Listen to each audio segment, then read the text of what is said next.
गुरुदेव की जय।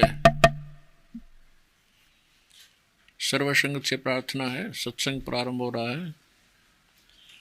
कृपया सत्संग स्थल पर शांतिपूर्वक विराजमान होकर के श्रद्धा से सत्संग सुने। परमेश्वर की प्यारी आत्माओं से पुनर्निवेदन है, सत्संग प्रारंभ हो रहा है। कृपया सत्संग स्थल पर शांतिपूर्वक विराजमान होकर के श्रद्धा से सत्संग सुने। सत साहिब सतगुरुदेव की जय। बंदी छोड़ कबीर परमेश्वर जी की जय। बंदी छोड़ गरीबदास जी महाराज जी की जय। स्वामी राम देवानंद जी गुरु महाराज जी की जय हो।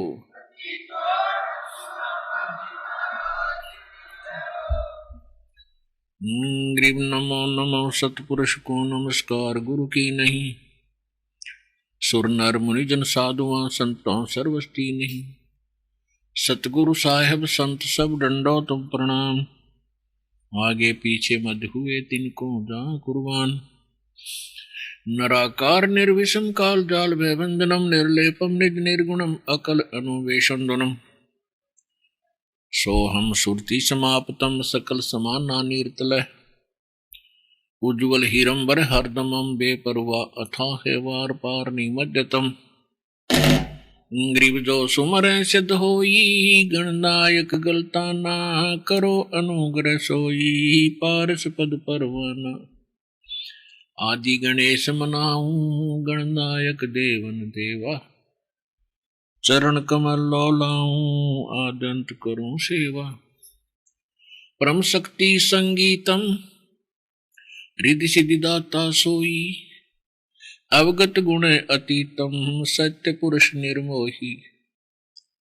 जगदम्बा जगदीशम मंगल रूप मुरारी, तन मन अर्पण शेषम भक्ति मुक्ति भंडारी।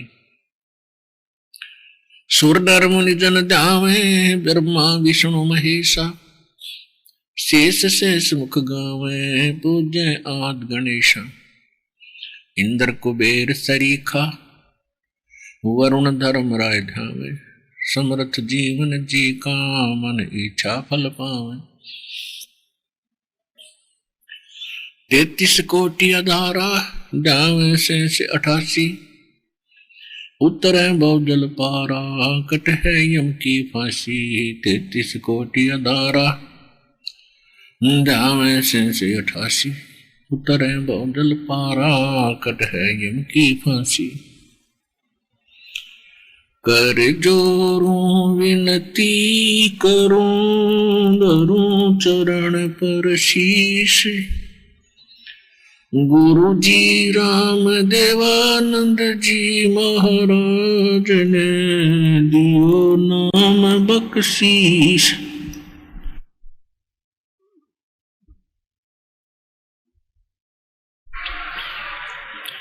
कोटि कोटि सिजदा करूं कोटि कोटि प्रणाम, चरण कमल में राखियो मैं बंदी जाम गुलाम। कुत्ता हूँ गुरुदेव का रामपाल दास का नाम, गले प्रेम की जेवड़ी जाके चो जाऊं। तो करो तो बावड़ो, दूर दूर करो तो जाऊं। जो राखो तो ही रहूं, जो देवो सुख। परम पिता परमात्मा सारी सृष्टि के रचने वाले कबीर देव कबीर साहिब अल्लाहु अकबर की असीम रजा से आप सभी पुण्यात्माएं इस शुभ समागम में उपस्थित हुए। धन्य भाग है उन पुण्यात्माओं के जिनको परमात्मा की यथार्थ जानकारी सुनने को उपलब्ध हो रही है। वो किसी भी माध्यम से है, किसी पुस्तक के माध्यम से है, किसी टीवी चैनल के माध्यम से है, या किसी डीवीडी और मेमोरी कार्ड के माध्यम से आप तक पहुंच रहा है, या सत्संग आप सीधे सुन रहे हैं, इन सभी पुण्यात्माओं के विशेष पुण्य उदय हुए हैं, जिस कारण से आपको युगों उपरांत असंख्य जन्मों के बाद ये सच्ची कथा सुनने को प्राप्त हुई। यथार्थ भक्ति मंत्र आप तक पहुंच पाया। काल की सैकड़ों बाधाओं को तोड़कर परमात्मा ने आप तक अपना सच्चा ज्ञान पहुंचाया है। धन्य है आप और आपके माता पिता जिनसे आपका जन्म हुआ। प्रथम तो मनुष्य शरीर का मिलना बहुत ही दुर्लभ है, उसके पश्चात मनुष्य शरीर के अंदर परमात्मा की प्रेरणा होना, परमात्मा के पाने की तड़प बनना, ये और भी मुश्किल है। और तीसरे नंबर पर परमात्मा प्राप्त की तड़प बने प्राणी को सतगुरु मिलना, यथार्थ भक्ति का मिलना, ये बहुत ही दुर्लभ है और बहुत ही पुण्यकर्मी प्राणियों को सुलभ होता है। आप उन पुण्यकर्मी प्राणियों में से हैं जिनको मनुष्य जीवन भी प्राप्त है, परमात्मा पाने की तरफ भी विद्यमान है, और इसी तरफ में आपको यथार्थ भक्ति, यथार्थ भगवान और यथार्थ अध्यात्म ज्ञान प्राप्त हुआ। ये कोई डूम बाट के गीत नहीं है, ये परमात्मा का बताया मार्ग है। इसको हृदय से लगाकर और मर्यादा में रहते हुए इस सत्य भक्ति की साधना अंतिम श्वास तक करना, आप सफल होगे, आपका परिवार सफल होगा, सुख होगा। इस गंदे लोक में भी आपको बहुत सुविधाएं भगवान उपलब्ध कराएगा और फिर सतलोक लेकर जाएगा। सत्संग, इस कलयुग के अंदर सत्संग का मिलना बहुत मुश्किल है, और जो संत सत्संग करते हैं वो स्वयं भी भ्रमित हैं, क्योंकि उनके पास सत्संग नहीं है, और फिर उसके बाद उनके पास मोक्ष के वो मंत्र नहीं है जिनसे प्राणी का मोक्ष हो सकता है। तो आज वैसे तो सभी समागम अच्छे होते हैं जहाँ सत्संग हो। सत्संग का अर्थ होता है यथार्थ अध्यात्म ज्ञान का प्रचार। तब तक तो दोष था नहीं जब तक उनको ये ज्ञान नहीं प्राप्त था, क्योंकि काल ने सबकी मति बंद कर रखी है, सबकी बुद्धि पर पत्थर डाल दिए। परमात्मा आए हैं, उसके बाद हम प्राणियों की ये बुद्धि खुली है ये ज्ञान सुन के। तो जब तक इन संतों को ये ज्ञान नहीं था कि तुम गलत मार्ग दर्शन कर रहे हो, तो अब तो उनको तकरीबन सबको पता चल चुका है, क्योंकि बहुत वर्ष हो गए टीवी चैनल के माध्यम से, पुस्तकों के माध्यम से। कहते हैं जान बूझ साची तजय और करे झूठ तने, और वाह की संगत है प्रभु सौपन में भी नहीं दे। ईसा नालायक आदमी जानबूझ के बकवाद गढ़े, अनजाने में पता नहीं किन किन पर गलतियां हुई हैं, हम सभी भ्रमित थे। और ज्ञान होने के बाद जानबूझकर मिसगाइड करता है परमात्मा के बच्चों को। कहते हैं उसके साथ तो स्वप्न में भी नहीं परमात्मा में कभी मिला है ऐसे निकम्मे आदमी से। तो पुण्यात्माओं, सत्संग यदि मिल जाता है, सत्संग सभी अच्छे होते हैं, और सत्संग के अंदर पुण्यात्मा ही आ सकती हैं, अन्य यहाँ नहीं पहुँच पाते क्योंकि उनके भी संस्कार इतने अच्छे बने नहीं हैं। फिर भी आज का जो प्रोग्राम सत्संग प्रारंभ हो रहा है, समागम, ये एक विशेष दिन है इस दास के लिए। परमेश्वर की वाणी माता है कि जा दिन सतगुरु भेंटिए, 100 दिन लेखे जान, और बाकी समय व्यर्थ गया बिना गुरु के नाम। जिस दिन आपको दीक्षा प्राप्त होती है, या सच्ची दीक्षा, नकली गुरुओं से भी कोई लाभ नहीं, तो उस दिन आपका अध्यात्म जन्म होता है। बाकी का समय आपका व्यर्थ गया जैसे पशु पक्षी ही भी अपने बच्चों की परवरिश के लिए अपने घोंसले गुफा बनाने के में ही अपना सारा जीवन व्यर्थ कर देते हैं, ऐसे ही हम और आप कर रहे थे जब तक गुरु नहीं मिले थे। तो आज ये समागम जो प्रारंभ हुआ है, ये फाल्गुन की अमावस्या, इस दिन इस दास को वो परम संत, वो हमारे दाता गुरुदेव मिले थे, उनसे ये दीक्षा प्राप्त हुई थी और उनसे आशीर्वाद प्राप्त हुआ था। उस दिन अंग्रेजी हिसाब से 17 फरवरी 1988 था और अपने देसी हिसाब से अमावस्या भी थी, फाल्गुन उत्तर के मध्य की जो अमावस्या होती है। तो ये दिन दास का अध्यात्म जन्मदिन है।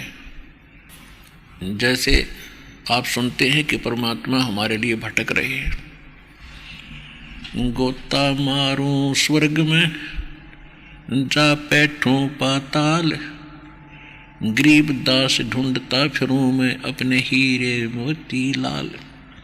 परमेश्वर कबीर देव जी ने अपनी प्यारी आत्मा गरीब दास जी को बताया, जब उन्होंने पूछा परमात्मा आप कैसे आए इतनी दूर, हम नालायकों के लिए हमने कितनी गलती कर रखी है, अब भी आपको नहीं पहचान रहे हैं। तब उन्होंने कहा था कि गोता मारूं स्वर्ग में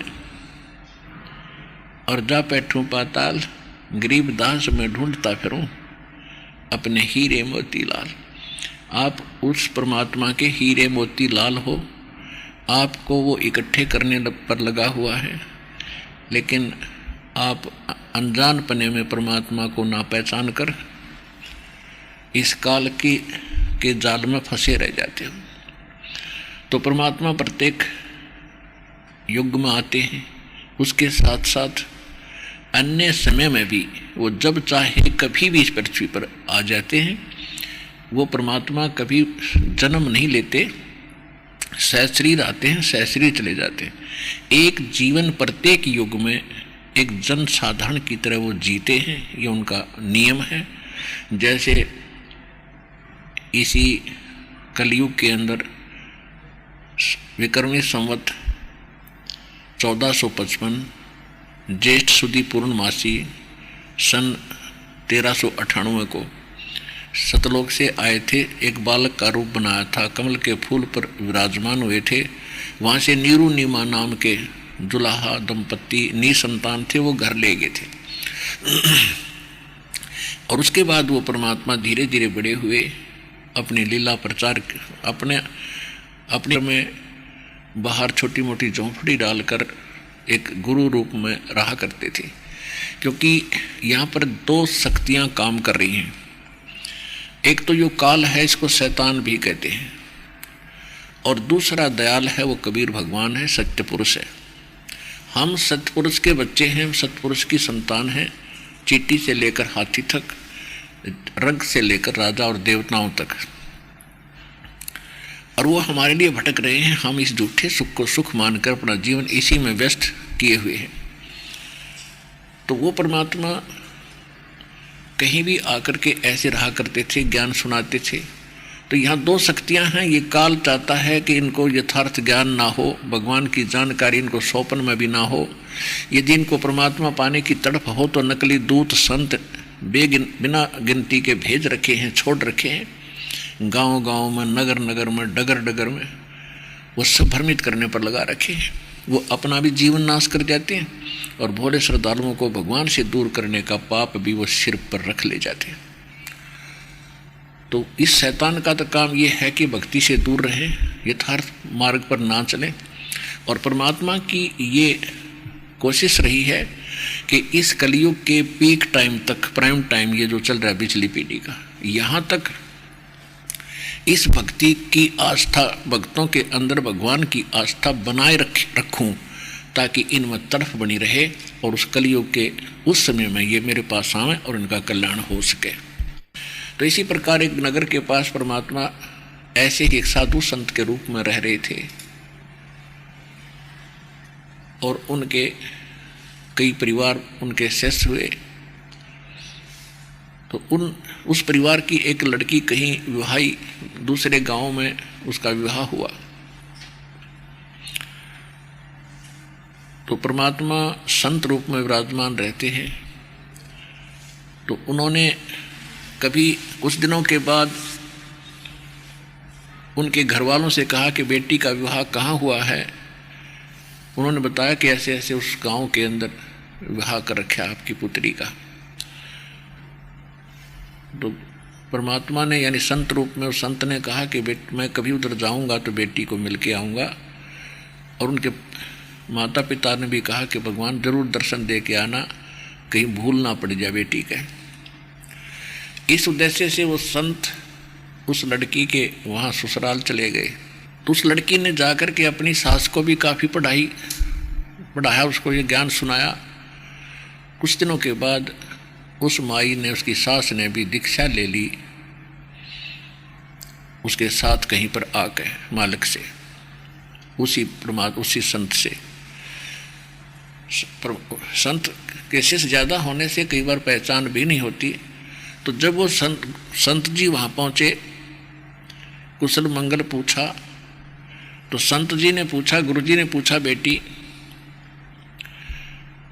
तेरी सास कितने दिन की है, तेरी सास कितने दिन की है?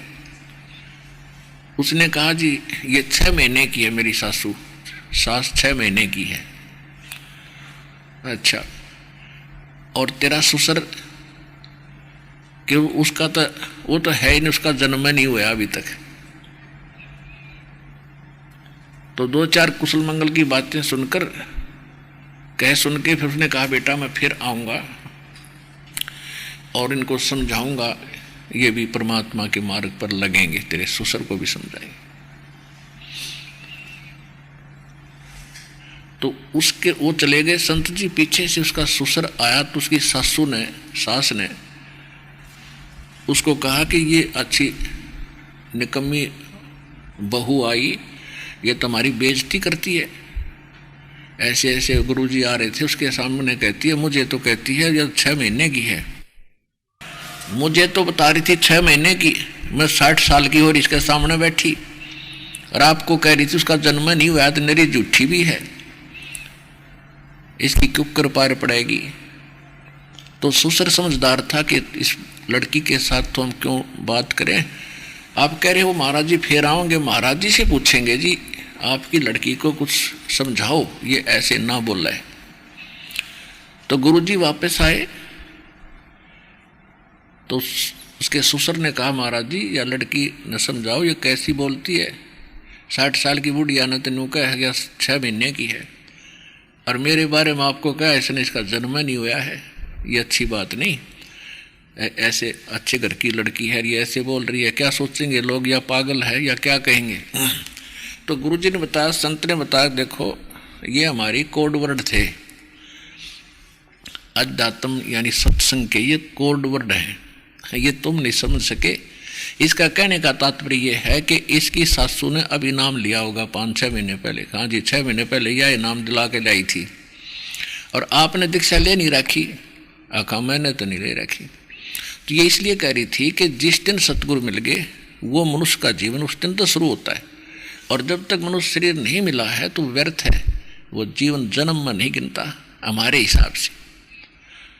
तो कहने का भाव ये है पुण्यात्माओं, जा दिन सतगुरु भेटिया 100 दिन लेख जान, और बाकी समय व्यर्थ गया बिना गुरु के नाम।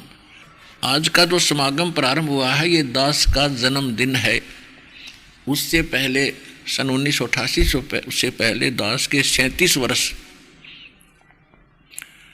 पशु जैसे जीवन जीने में व्यर्थ हो गए थे, और उसके बाद जब ज्ञान हुआ, परमात्मा मिले, नाम मिला, तो ये वो शुभ दिन है। ये आने वाला जो अमावस्या है 1 यानी 2 मार्च की, जिस दिन परमात्मा का भोग पड़ेगा, तो ये समागम उस उपलक्ष्य में हो रहा है। तो पीछे लग गया जाऊं था मैं लोक वेद के साथ, रस्ते में सतगुरु मिल गए। दीपक दे दिया हाथ। लोकवेद किसे कहते हैं? लोकवेद होता है दंत कथा, सुना सुनाया ज्ञान, अक्षेत्रीय, जो उस क्षेत्र में प्रसिद्ध हो उसको कहते हैं अक्षेत्रीय ज्ञान लोकवेद, जो सत्य से दूर हो। तो उस लोकवेद के आधार से हमने श्री राम, श्री कृष्ण और हनुमान जी और दुर्गा जी और जितने भी देवी देवता हम सुना करते, जिनके नाम याद थे, उन सबको ही पूजा करते थे। और श्री ब्रह्मा, श्री विष्णु, श्री शिव जी के विषय में हम सुना करते थे कि अजरो अमर हैं, ये सर्व संकट मोचन हार हैं, सर्व सुखदाई हैं, इन अजन्मा हैं, इनके जन्म मृत्यु नहीं होती। तो ये लोकवेद था या झूठ थी, अज्ञान था यो। अब इनके इतिहास में इनकी जीवनी से पता लगा, जिन पुस्तकों को हम हृदय से लगाए रखते थे और सत्य मानते थे पवित्र पुराणों को, तो उन्हीं पुराणों में आज हम पढ़ रहे हैं कि ये खुद मानते हैं कि हमारा जन्म मृत्यु होता है, हम अविनाशी नहीं। देवी पुराण सचित्र मोटा टाइप गीता प्रेस गोरखपुर से प्रकाशित, तीसरे स्कंद में 123 पृष्ठ पे भगवान विष्णु खुद कह रहे हैं अपनी दुर्गा माता को कि तुम शुद्ध स्वरूपा हो और ये सारा संसार आप ही से उद्भासित हो रहा है। मैं, ब्रह्मा और शंकर, हम आपकी कृपा से ही विद्यमान हैं। हमारा तो जन्म और मृत्यु होता है, आविर्भाव माने जन्म और तिरोभाव माने मृत्यु होता है, हम नित्य नहीं है। तो इसे सिद्ध हो गया कि इनकी जन्म मृत्यु होती है, ये नाशवान है। और हम सुनते थे इनको कि ये अविनाशी है, अजरो अमर है, सर्वेश्वर है। तो ये था लोकवेद। तो इसी आधार से ये दास हनुमान जी की पूजा करता था। बचपन से ही ऐसे किसी भक्तों से, किसी व्यक्ति से सुना तो मंगलवार का व्रत प्रारंभ कर दिया, हनुमान चालीसा शुरू कर दिया। और भी जो भी हमें कोई भी मंत्र थे, हरे राम हरे कृष्ण सीताराम राधे श्याम, ये सारे मंत्र कराया करते। ओम नमः शिवाय, ये गायत्री मंत्र बना रखा था नकलियों ने। यजुर्वेद अध्याय नंबर 36 का मंत्र नंबर 3 है, भूर्भुवः स्वः तत्सवितुर्वरेण्यं भर्गो देवस्य धीमहि धियो यो न प्रचोदयात्। कंप्लीट है ये, इसमें ओम मंत्र नहीं है। इस मंत्र के साथ ओम लगाकर इसको निष्क्रिय करने वाली बात है, इसका कोई लाभ नहीं मिलेगा, क्योंकि इस मंत्र में ओम नाम नहीं है। ये महिमा है पूर्ण परमात्मा सत्य पुरुष की, और ओम नाम है ब्रह्म का, काल का। तो ओम नाम के प्रथम तो ओम नाम ही कंप्लीट नहीं है, और फिर इस ओम नाम को ला दिया हमने परमात्मा की महिमा के साथ। अब जैसे ओम तो समझ ले मुख्यमंत्री का नाम है, और हम महिमा करें प्रधानमंत्री की, तो वहाँ ओम लगा हमने मुख्यमंत्री लगाकर उसकी महिमा गा रहे हैं। तो कितनी अकल अपने में, और क्या वो सोचेगा सामने वाला प्रधानमंत्री कि मुझे मुख्यमंत्री कहकर संबोधित कर रहा है, कैसा बेवकूफ़ आदमी है ये, निकालो इसको यहाँ से। तो ऐसे हम भ्रमित कर रखे थे। अब जैसे ये गायत्री मंत्र जो इन नकलियों ने हमें दे रखा था, और शायद हिंदुस्तान का हिंदू शायद ही कोई बचा हो जो इस मंत्र का जाप ना करता हो, चाहे और कोई पूजा को करता था, इसको अवश्य करता था इसका जाप, जो थोड़ी सी आस्था भगवान की रखता है। तो पुण्यात्मा, अब पता चलेगा कि हम लोक वेद के आधार से जो साधना कर रहे थे वो कैसी दी गई थी हमारे नकली गुरुओं द्वारा। पुण्यात्माओं, परमात्मा ने आपको शिक्षित इसलिए किया है कि आप इस अध्यात्म ट्रेनिंग को पूरा करो और अच्छी तरह समझो इसको। इतने दिन खो दिया हमने, भगवान भगवान करते फिरे, परमात्मा की हमने चाह बचपन से ही लगी है।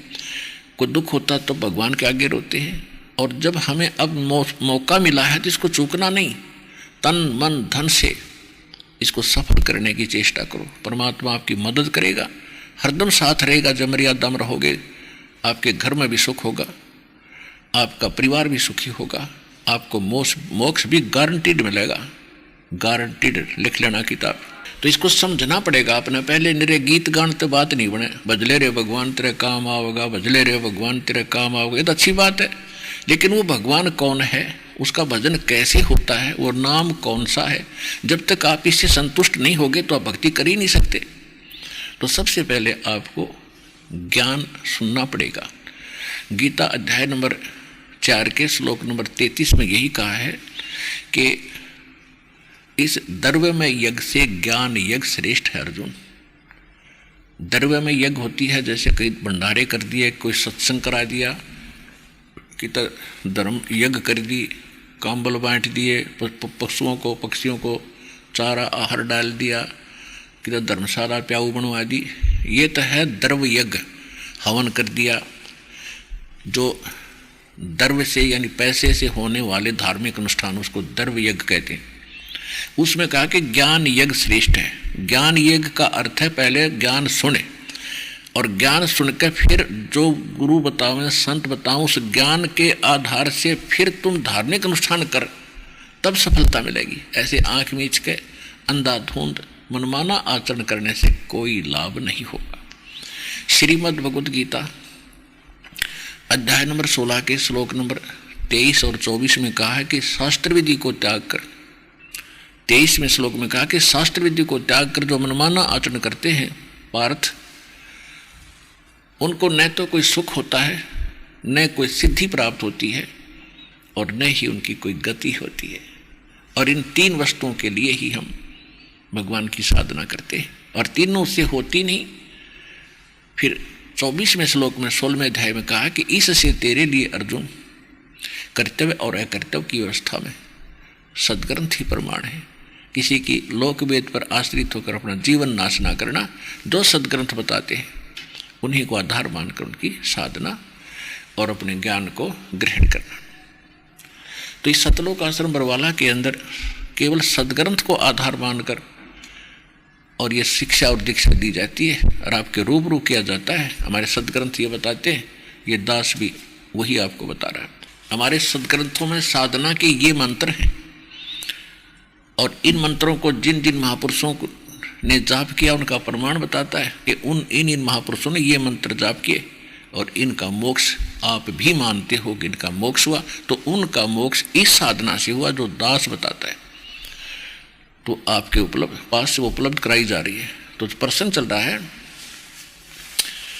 कि शास्त्र विधि को त्याग कर जो मनमाना आचरण हम करते रहे, वो कौन कौन से आचरण थे। आज कुछ प्रकाश डालेंगे गायत्री मंत्र क्या है, और ये कहाँ से नकलियों ने ग्रहण किया। इनको ये भी नहीं मालूम आज तक ये गायत्री मंत्र है कहाँ से। कोई कुछ कह रहा था, कोई कुछ कह रहा था कि ऋषियों की खोज है। खोज है तो यजुर्वेद अध्याय नंबर 36 का मंत्र नंबर 3 है। अब विशेष बात सोचने की ये है कि इस मंत्र को हम जाप भी करते थे, तो इसका लाभ क्या था। इससे लाभ कितना होना था, जैसे भूर्भुवः स्वः तत् सवितु वरेण्यम भर्गो देवस्य धीमहि धियो यो न प्रचोदयात्। इसका अर्थ है कि परमात्मा सबसे पहले विद्यमान थे, उन्होंने सभी लोकों की रचना की, वह सबका सवितु यानी रचनहार है। उस परमात्मा की सच्चे दिल से और सच्ची श्रद्धा से और एक मत होकर आश्रित होकर उसकी भक्ति करनी चाहिए। अब ये है इसका अर्थ। इस गायत्री मंत्र को कहा करते थे आप, इसके साथ ओम नहीं लगाना चाहिए। ओम तो बिल्कुल ला कर खराब कर दिया इसको। अब कोई यूँ कहे कि ऋषियों ने और इसमें बढ़िया खोज कर दी, तो ऋषि इस भगवान से बड़े नहीं हो सकते। अब जैसे किसी मोटरसाइकिल कंपनी ने उसका पिस्टन बना कर दे रखा है, और उसमें कोई अपनी चतुरता करता है, उसका एक नट वेल्ड और कर देता है कि अब ये बढ़िया हो गया। उसने तो भट्ठा बैठा दिया, बढ़िया तो पहले बना के कंपनी ने रख रखा था स्पेयर पार्ट में। तो कहने का भाव ये है कि ये जो वेद हैं हमारे, ये ISI मार्क के स्पेयर पार्ट्स हैं, और इनको जो जानने वाला इंजीनियर है वही उठा उठा कर इसकी राम नाम की गाड़ी बना देता है। इन नकलियों ने कोई पता ही नहीं था कौन सा मंत्र वेद बताते हैं, कौन सा मंत्र गीता बताती है। गीता जी में केवल एक ओम मंत्र है। ब्रह्म कहता है मेरा जाप ओम मंत्र है। उस परमात्मा का की साधना करनी है, मैं जानता नहीं, उसका ओम तत्सत मंत्र है, 3 मंत्र का जाप है। और गीता में कोई नाम के जाप का कोई प्रावधान नहीं, ना वेदों में है। तो ये नकली कहाँ से लाई, अन्य मंत्र अटपट करके सहस्रनामा विष्णु का बना लिया है। ओम भगवते वासुदेव, ओम नमो भगवते वासुदेव, ओम नमः शिवाय, ये मंत्र नहीं है, ये मनमाना आचरण है। तो कहने का भाव ये है कि इस जैसे ये गायत्री मंत्र है, इसका अर्थ ये दास ने बताया है, ये बनता है। तो अब जैसे बिजली के गुण लिखे हैं कहीं पर, ये विद्युत के, और उसके गुणों में लिखा है कि बिजली पंखा चला देती है, बल्ब जगा देती है, अंधेरे में को उजाले में बदल देती है, जमीन से पानी निकाल देती है, बिल्कुल सही है। और कोई इस सेंटेंस को पढ़ता रहे पढ़ता रहे पढ़ता रहे, 1000 लाख बार पढ़ ले, क्या यूज है उसका? उस जो गुण बिजली के लिखे हैं वो प्राप्त कैसे होंगे, ये मेथड, ये तरीका खोजना था। उसका तरीका इससे हटकर है। किसी व्यक्ति से पूछे भाई कनेक्शन कैसे मिलता है, वो कौन कौन से पेपर तैयार करने पड़ते हैं, वो सारे तैयार करें।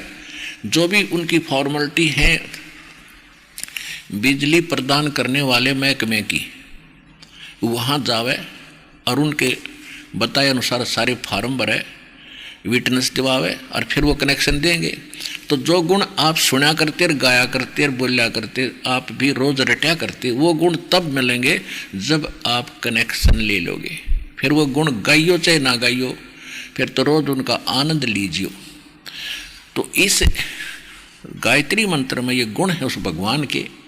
परमात्मा सर्वप्रथम विद्यमान थे, उन्होंने सारी सृष्टि रची है, वही सबके हितैषी है, वरेण्यम है और सबके वो दाता है।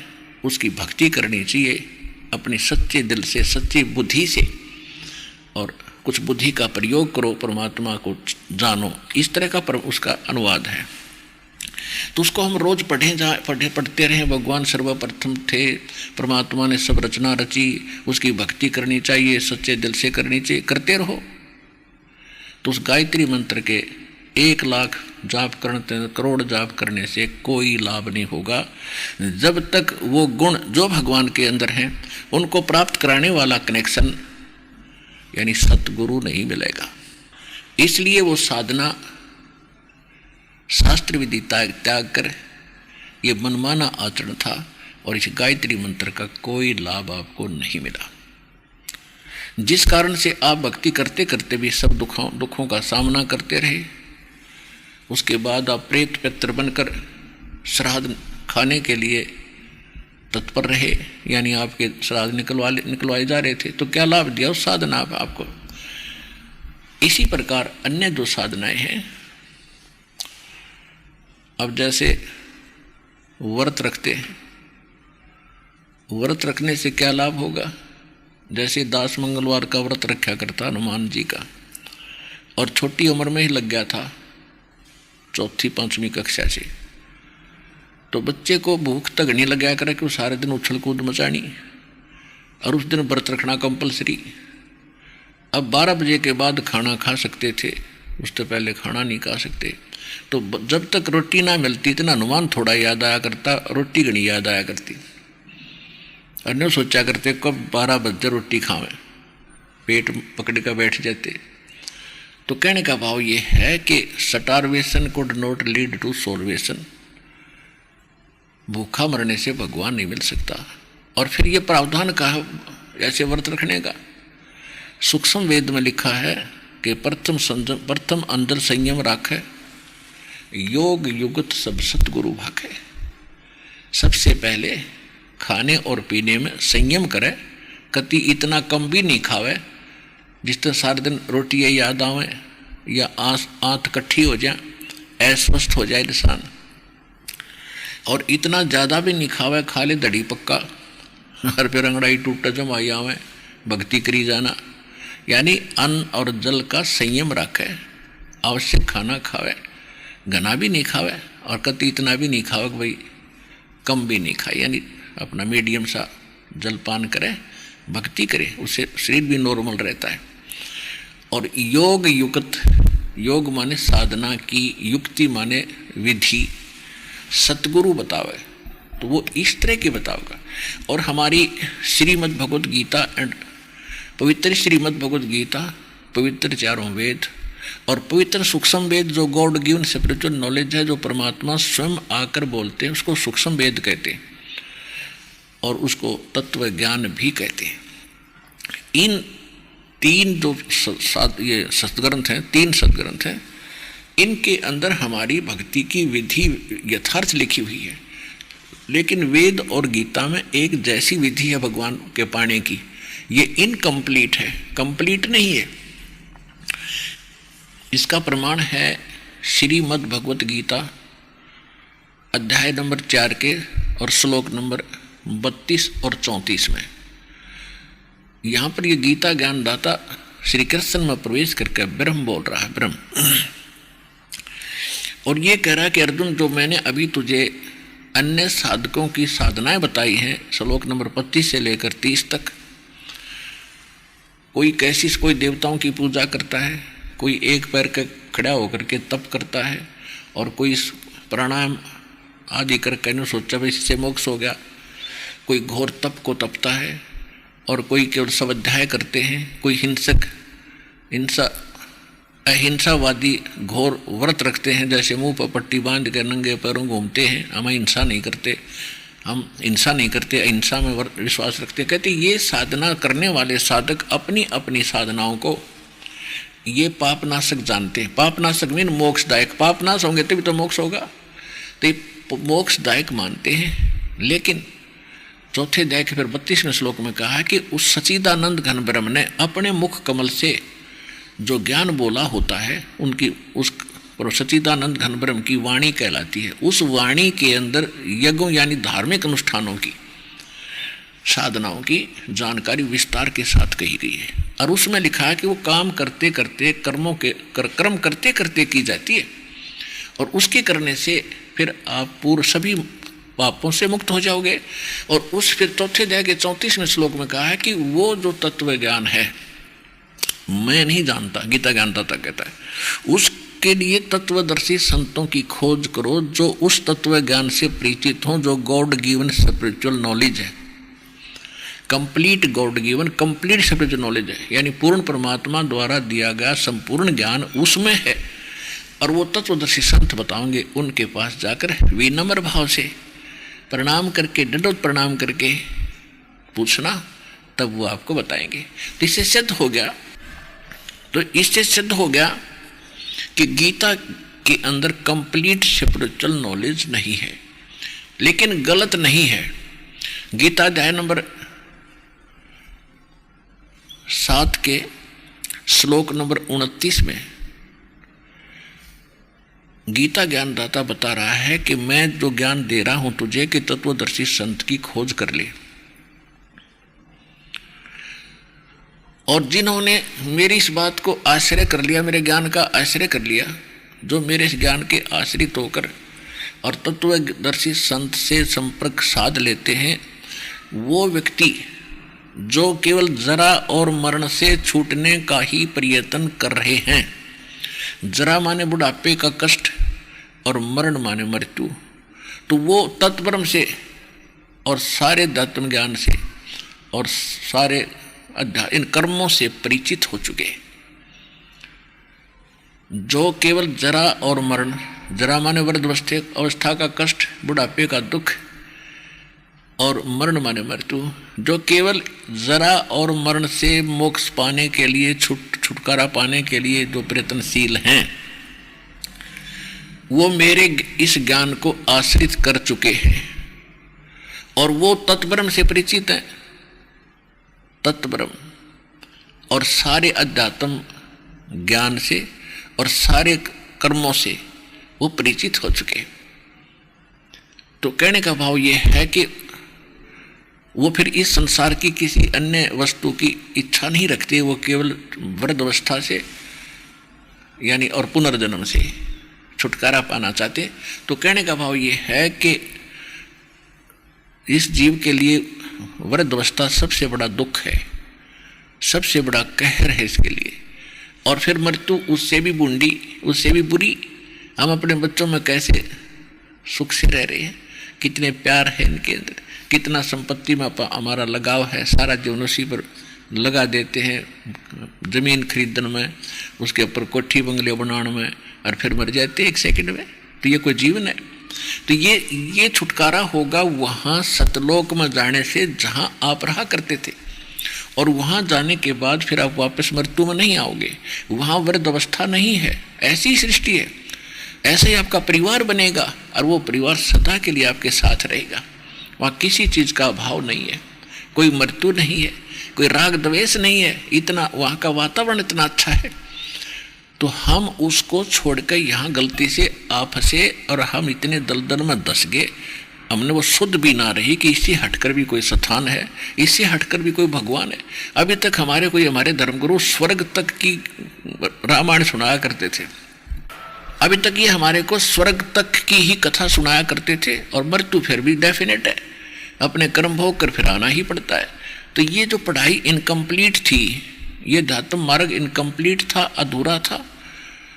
अब संपूर्ण spiritual knowledge, complete spiritual knowledge परमात्मा का दिया हुआ इस दास के पास उपलब्ध है, विश्व में किसी के पास नहीं है।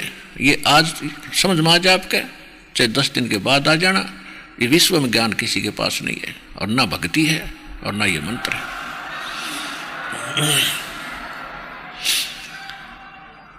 तो कहने का तात्पर्य ये है कि ये कह रहा है कि वो जो इस बात से परिचित हो चुके हैं और उन्हें तत्वदर्शी संतों से मिलन उनका हो चुका है, वो ही व्यक्ति, वही साधक केवल उस स्थान को पाने की चेष्टा करते हैं जहाँ जरा और मरण नहीं है, जहाँ वृद्ध अवस्था और मृत्यु नहीं है। 8वें अध्याय के प्रथम मंत्र में अर्जुन ने पूछा कि किम तत्परम, वो तत्परम क्या है जिसके विषय में आप कह रहे हो कि जो व्यक्ति केवल जरा और मरण से छूटने का प्रयत्न करते हैं, तो ऐसा वो तत्परम कौन है, ऐसा वो तत्परम क्या है, अध्यात्म क्या है?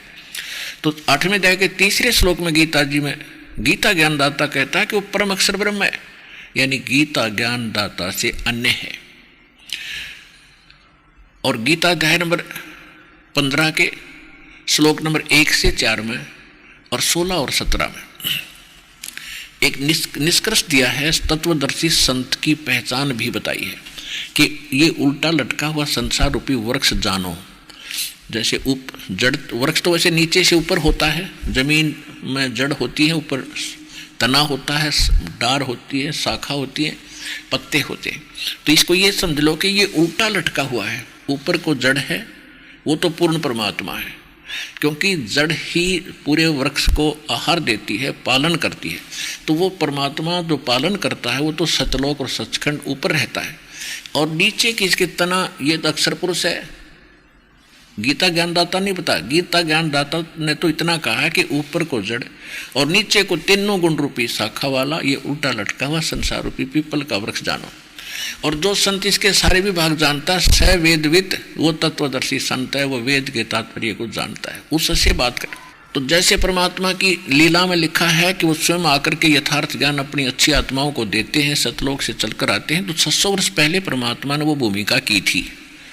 इस तत्व ज्ञान को 600 वर्ष पहले बोला था, जिसे सच्चिदानंद घनब्रह्म की वाणी 4थे अध्याय के 32वें श्लोक में गीता जी में कहा है।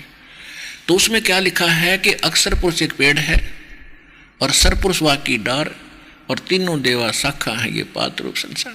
600 वर्ष पहले सूक्ष्म वेद के अंदर ये कंप्लीट गीता ज्ञान निष्कर्ष दे रखा था 15वें अध्याय का एक श्लोक में। अक्षर पुरुष एक पेड़ है, सरपुरुष वा की डार और तीनों देवा शाखा है ये पात्र रूप संसार। अब अक्षर पुरुष कौन है?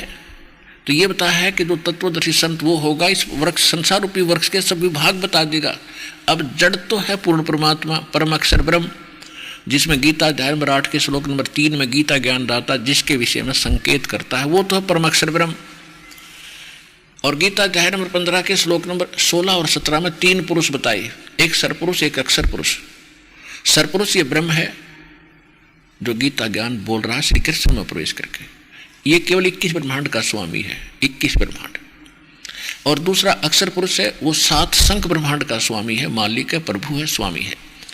और इसमें गीता अध्याय नंबर 15 के श्लोक नंबर 16 में लिखा है कि यहाँ 2 पुरुष हैं, सरपुरुष और अक्षर पुरुष, और इनके अंतर्गत जितने प्राणी इनके लोकों में, और ये स्वयं ये सारे के सारे नाशवान हैं, लेकिन जीव आत्मा किसी की नहीं मरती। फिर 15वें अध्याय के 17वें श्लोक में कहा कि उत्तम पुरुष है तू अन्य परमात्मा इति उदाहरते।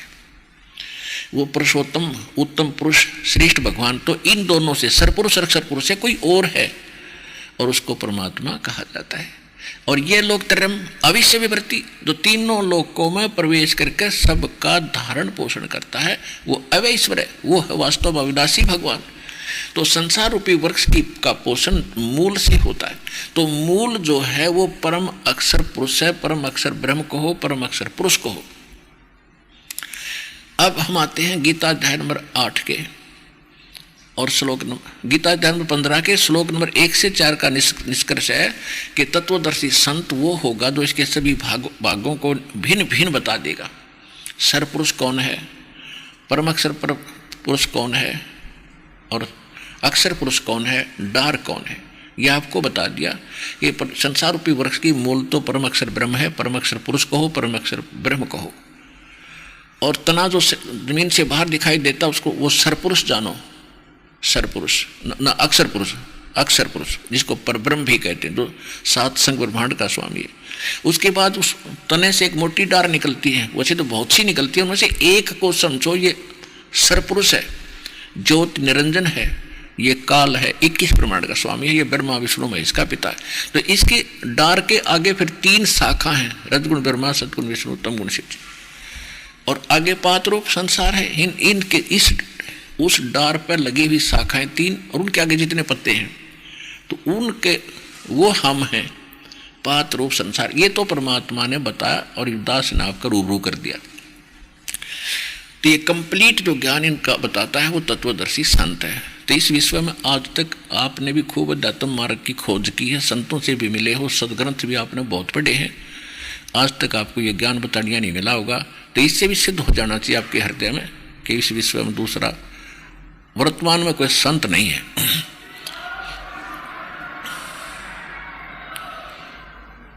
जो तत्वदर्शी संत हो।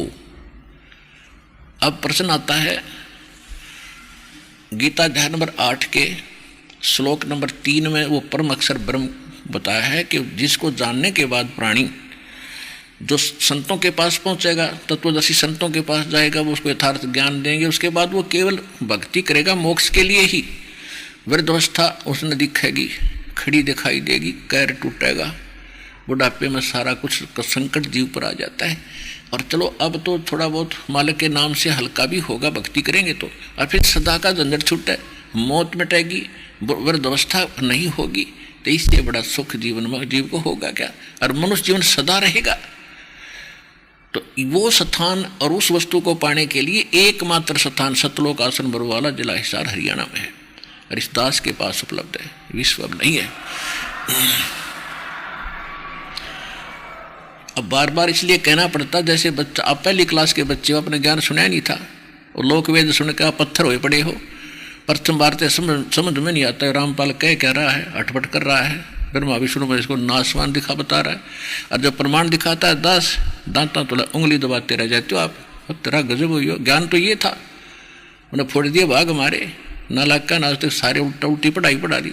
तो आज आप जैसे बच्चे को 1 वर्ष तक पहली कक्षा में यही पढ़ाया जाता है, आ का आम, ई की इमली, फिर बोलो, जब जाके 1 वर्ष के बाद उसकी बुद्धि कैच करने लगा है आ का आम ईसाओं से, फिर वो दूसरी कक्षा में अक्षर जोड़ने लग गए।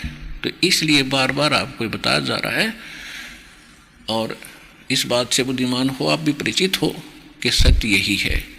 क्योंकि यहाँ आने वाला व्यक्ति ऐसे वैसे नहीं आता, दूध और पानी छान कर और पूरा ज्ञान समझकर सब प्रमाण मिलाकर तब यहाँ पहुँचता है। नहीं तो हम भ्रमित कर ही रखे हैं, पर प्रथम बार तो सुनने को दिल नहीं करता इस सच्चे ज्ञान को। ऐसा हो जाता जैसे कुनीन खा लियो, फिर रोग कटेगा, कुनीन न खानते, या खानी पड़ेगी आपने, राजी होकर खा लो चाहे दुखी होकर खा लो, इसको एक बार खाना शुरू कर दो फिर कितनी मीठी होगी देखना।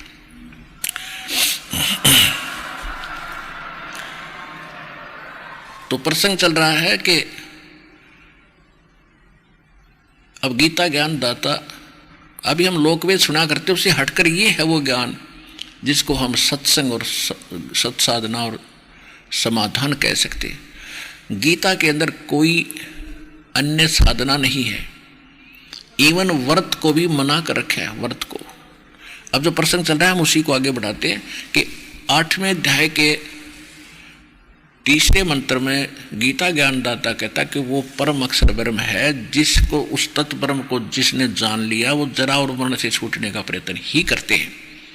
फिर गीता अध्याय नंबर 8 के श्लोक 5 और 7 में गीता ज्ञानदाता कहता है कि यदि तू मेरी भक्ति करनी है तो मेरी भक्ति कर।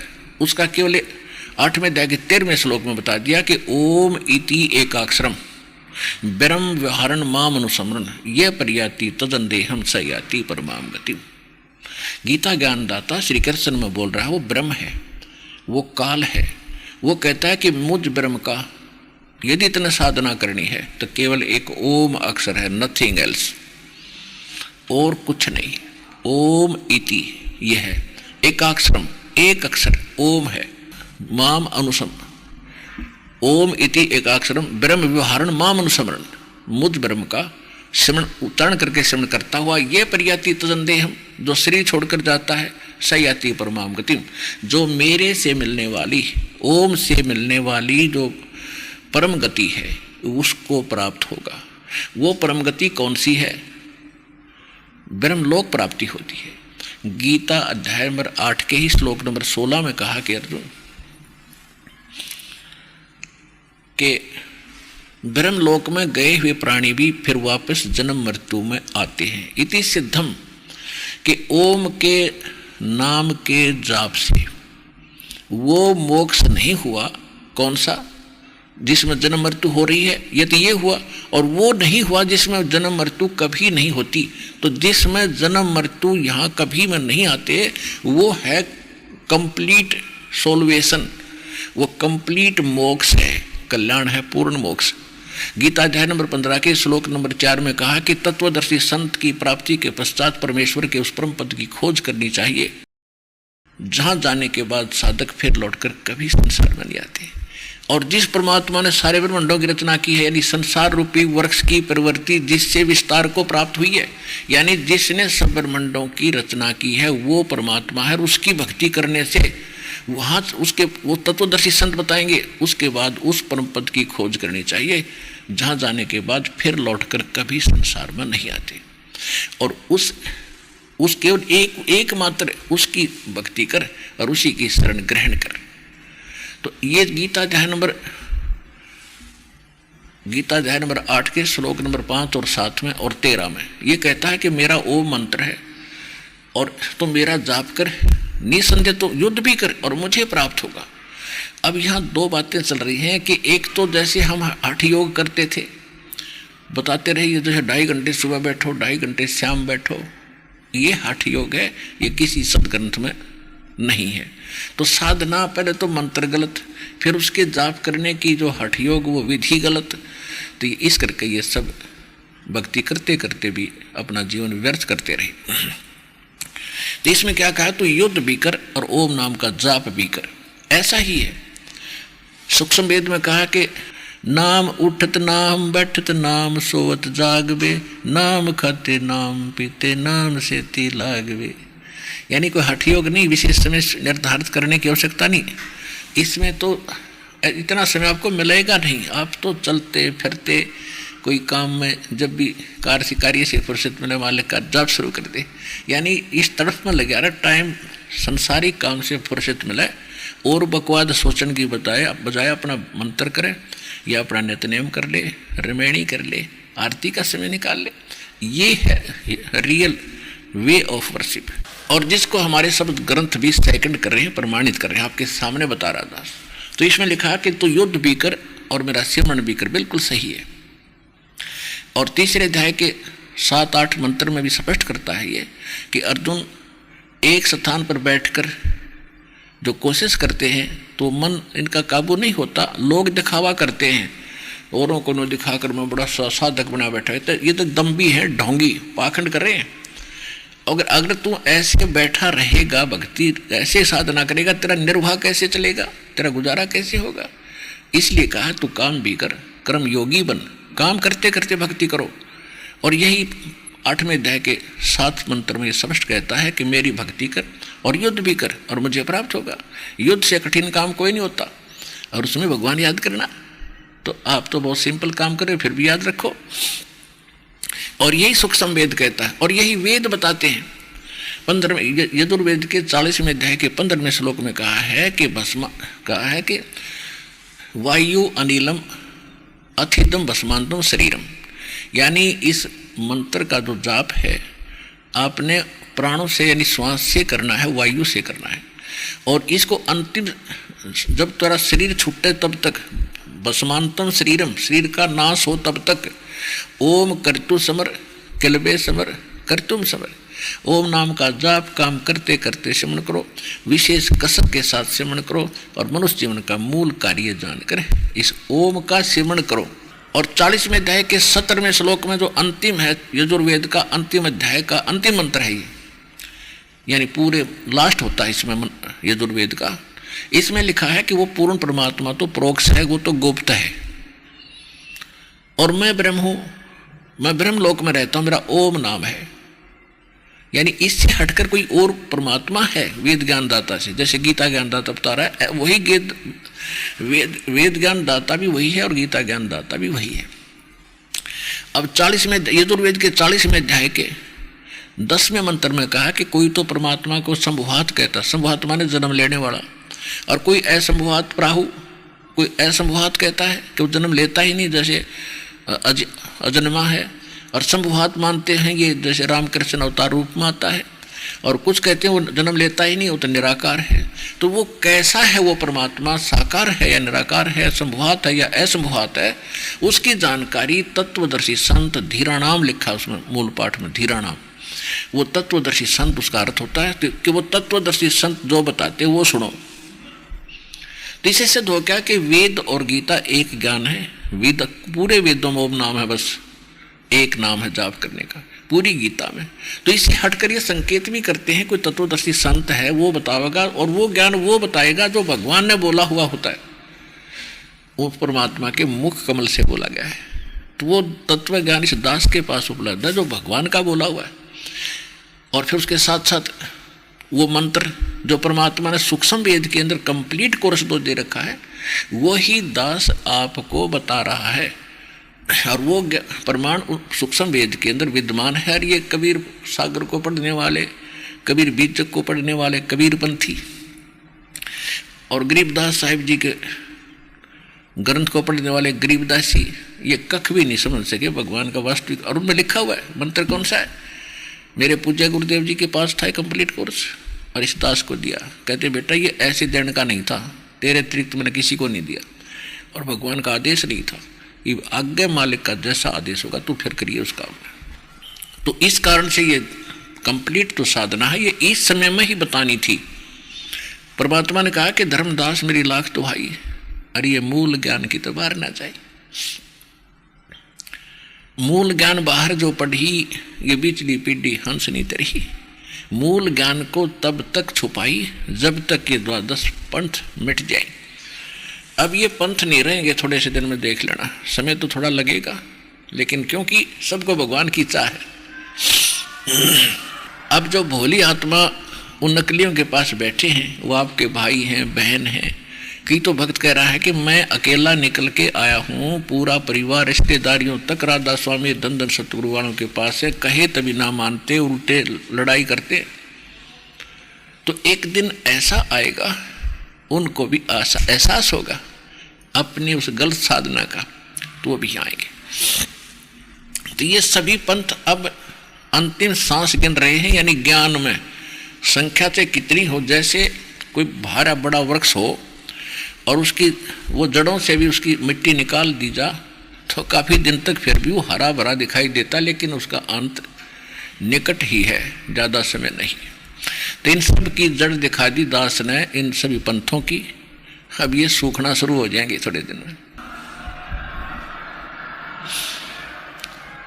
अब जो प्रसंग चल रहा है उसी पर आते हैं। तो कहने का भाव ये है कि ये जो ज्ञान दिया जा रहा है कि परमात्मा की भक्ति काम करते करते, श्रवण करते करते करो। अब यहाँ पर गीता के अंदर एक दो तरह का ज्ञान है। जैसे छठे अध्याय के 10 से लेकर 15 तक इसने जो ज्ञान दिया है, उसमें ये कहा गीता ज्ञानदाता ने कि एक आसन बिछाओ, कुछ यानी नीचे घास फूस बिछाओ, उसके ऊपर मृगशाला बिछाओ, उसके ऊपर फिर एकाग्र बैठो, एकाग्र चित्त करके और नाक पर ध्यान लगाओ। तो ये जो मार्ग बताया है, या भ्रमित ना हो पाठक, क्योंकि गीता तो आपने खूब पढ़ी है, कभी आपके मन में यह भी आओगी कि यहाँ क्यों ऐसा कहा। और वहाँ तीसरे अध्याय के 8वें और 9वें में वो स्पष्ट कह रहा है कि तुम ऐसे चौथे 5वें 1 से लेकर 8 तक का ये सारांश है गीता अध्याय नंबर 3 का, कि अगर कोई ऊपर से इंद्रियों को रोककर दिखावा करता है तो ढोंगी है, और तू ऐसे बैठा रहता है निर्वाह कैसे होगा। काम भी कर, युद्ध भी कर, भक्ति और साधना भी कर। और ये दुर्वेद में बता दिया काम कर, ओम कर तू समर किलवे समर कर तुम समर, मंत्र यही है। और फिर सूक्ष्म वेद कहता है, कहते नाम उठत नाम बैठत नाम सोत जागवे, नाम खाते नाम पीते नाम सेती लागवे। तो ये सभी सदग्रंथ प्रमाणित कर रहे हैं कि काम करते करते भक्ति करनी है। और जो इसने छठे अध्याय के 10 से लेकर 15 में जो अपना अड़ंगा अड़ाया है, ये कहता है ये मेरा मत है। जो वेद ज्ञान है ये गॉड गिवन है। वेद ज्ञान दिया था इस ब्रह्म के हृदय में, भगवान ने ऊपर से भेजा था, अपने ज्ञान को फैक्स किया था। इसने उसमें से कुछ ज्ञान निकाल दिया जो डायरेक्ट परमात्मा से संबंधित था। इसने मिसगाइड करने के लिए भगवान से डर से कि ये भक्ति के लिए रुक नहीं सकते, इसलिए इनको जो इनकम्प्लीट वेद दे दिए। तो जितना भी इनकम्प्लीट है वो भी गॉड गिवन है, जो काट दिया इसने वो अलग बात है। उसकी पूर्ति के लिए परमात्मा को स्वयं आना पड़ता है, और वो रह कराते हैं। ये वेद में भी लिखा है कि वो अपना ज्ञान आकर बताते हैं। दूसरा कारण ये भी होता, समय आने पर ज्ञान का अभाव होता ही चला जाता है, फिर परमात्मा उसको पुनर्स्थापित करने के लिए भी आते हैं। तो यहाँ जो प्रसंग चल रहा है उसमें यह है कि यहाँ ये इससे ये सिद्ध हो गया कि छठे अध्याय के जो 10 से लेकर 15 तक इसने जो कहा है, ऐसे बैठ, नाक पर ध्यान लगा, ऐसे कर, फलाना कर, तो ये इसका मत है और ये सूक्ष्म वेद से मेल नहीं खाता है, तो ये रिजेक्टेड है। और इसने फिर तीसरे अध्याय के अंदर 3 से लेकर 8-9 तक ये स्पष्ट कर ही रखा है कि तू कर्मयोगी बन, एक स्थान पर बैठा रहा, तेरा निर्वाह कैसे होगा। और वह कहता है एक स्थान पर बैठ और ध्यान लगा, तो वो इसका अपना मत है जो अन्य वेदों ज्ञान से, भगवान के दिए ज्ञान से नहीं मेल खाता, उसको हम छोड़ देंगे। तो गीता को भी समझना पड़ेगा आपने, इसलिए दास रह कर आपको समझा रहा है कि फिर से आप स्लिप ना कर जाओ। और इतनी गहरी खाई खोद रखी काल ने, एक बार पैर रिपट गया, थलस गया, फिर दोबारा नहीं आता होगे। मुश्किल से निकाल कर लाए आपको परमात्मा, ज्ञान दे देकर, प्रमाण दे देकर, प्रेरणा करके, कोई भाई बहन के माध्यम से, कोई टीवी के माध्यम से, मुश्किल से आपको खाई से बाहर निकाला। अरे दृढ़ होकर चलना, इस पर सावधान होकर रहना। तो ये स्पष्ट हुआ कि ओम नाम का जाप है गीता वेदों में। रही बात पुराणों की, ये पुराण गॉड गिवन से प्रचुर नहीं है, ये तो श्री ब्रह्मा जी को मिले थे वेद, इस काल के ने छुपा दिए थे समुद्र में। ये सागर मंथन पर भेजे तीनों भाई, तो इन सबसे पहले वेद निकले थे, वो ब्रह्मा को प्राप्त हुए थे। और इस काल के ब्रह्म के श्वासों से इसके अंदर अंतःकरण से ये बाहर आए थे। तो इन वेदों को ब्रह्मा ने पढ़ा, और ब्रह्मा जी की बुद्धि इस काल के हाथ में। गीता अध्याय नंबर 7 के श्लोक नंबर 1 से लेकर और 10 तक ये प्रमाणित करता है कि बलवानों का बल और बुद्धिमानों की बुद्धि मेरे हाथ में है। उदाहरण के लिए, जैसे वनवास के अंदर श्री रामचंद्र जी सीता के अपहरण के बाद बिलख बिलख कर रो रहे थे, ऊपर से पार्वती और महादेव जी देख रहे थे। भगवान शिव ने प्रणाम किया, पार्वती ने भी देखा किसको प्रणाम कर रहे हैं, महादेवों के देव। नीचे एक व्यक्ति रो रहा है, उसको प्रणाम कर रहे हैं। तो पार्वती जी ने पूछा आप किसको प्रणाम कर रहे हो, कि सामने भगवान आए हैं, यानी 3 लोक के मालिक श्री विष्णु जी उर्फ उसके बड़े भाई थे श्री शंकर जी के बड़े भाई हैं। बड़े भाई को प्रणाम करना अनिवार्य होता है। तो कहा कि भगवान आए। पार्वती बोली ये मनुष्य, कि हाँ ये रो क्यों रहा है, कि कोई आपत्ति है इसके ऊपर। तो भगवान रोते कभी? श्री भगवान शंकर ने बताया कि इनकी पत्नी गुम हो गई है, किसी ने उठा ली है और ये इसलिए रो रहा है। तो यहाँ एक बात ये भी सोचने की, श्री यानी शंकर भगवान की बुद्धि नहीं काम कर रही थी, उसको भी बुद्धि काल के हाथ में ना वो बता देता। अगर उनकी बुद्धि काम करती तो वो बता देते कि श्री रावण ने इसकी पत्नी उठा ली है। तो पार्वती के मन में ये आया कि ये आदमी रो है और इसको भगवान कह रहे हैं, शंकर भगवान, तो मैं इसकी परीक्षा लूंगी तब मानूंगी वो भगवान है। शंकर भगवान ने पूछा कि कैसे परीक्षा लोगी? कि मैं सीता रूप धारण करके जाऊंगी, अगर मुझे पहचान लेगा मैं पार्वती हूं तो ये भगवान है, और नहीं पहचानेगा तो कहेगा भगवान। तो शंकर भगवान ने कहा कि तू ऐसी गलती ना करना, आप अगर ऐसी गलती करोगी तो मेरे काम की नहीं रहोगी, क्योंकि आप एक मेरे बड़े भाई की पत्नी का रूप बनाओगे और बड़े भाई की पत्नी माँ के तुल्य मानी जाती है। पार्वती ने तब तो कह दिया कि ठीक है मैं नई परीक्षा लूंगी। शिवजी इधर उधर गए, पीछे तो सीता रूप धारण किया, श्री राम के सामने खड़ी होगी। अब श्री राम को अपनी पत्नी का तो पता नहीं उठा कौन ले गया, डकरा रहे हैं, पशु पक्षियों से पूछ रहे हैं आपने सीता देखी, सीता देखी, सीता देखी, और वहां पहचान लिया उसको कि आप तो दक्ष पुत्री माया है, भगवान शिव को कहाँ छोड़े, अकेले कैसे आए। तो बड़ी शर्मिंदा हुई और उसके चरण छुए कि सचमुच आप भगवान हो, भगवान शिव आपको ठीक ही कह रहे थे। अब वहाँ काल ने उसकी बुद्धि खोल दी, ऑन कर दी, स्विच ऑन कर दिया राम की बुद्धि को। उसने वह तो पहचान ली पार्वती थे, और अपनी सीता का पता नहीं उन्हें ठा कौन ले गया। तो ये काल के अधीन थे सारे। तो कहने का भाव ये है कि ये काल कहता है कि सबकी बुद्धि मेरे हाथ में, बुद्धिमानों की बुद्धि और बलवानों का बल।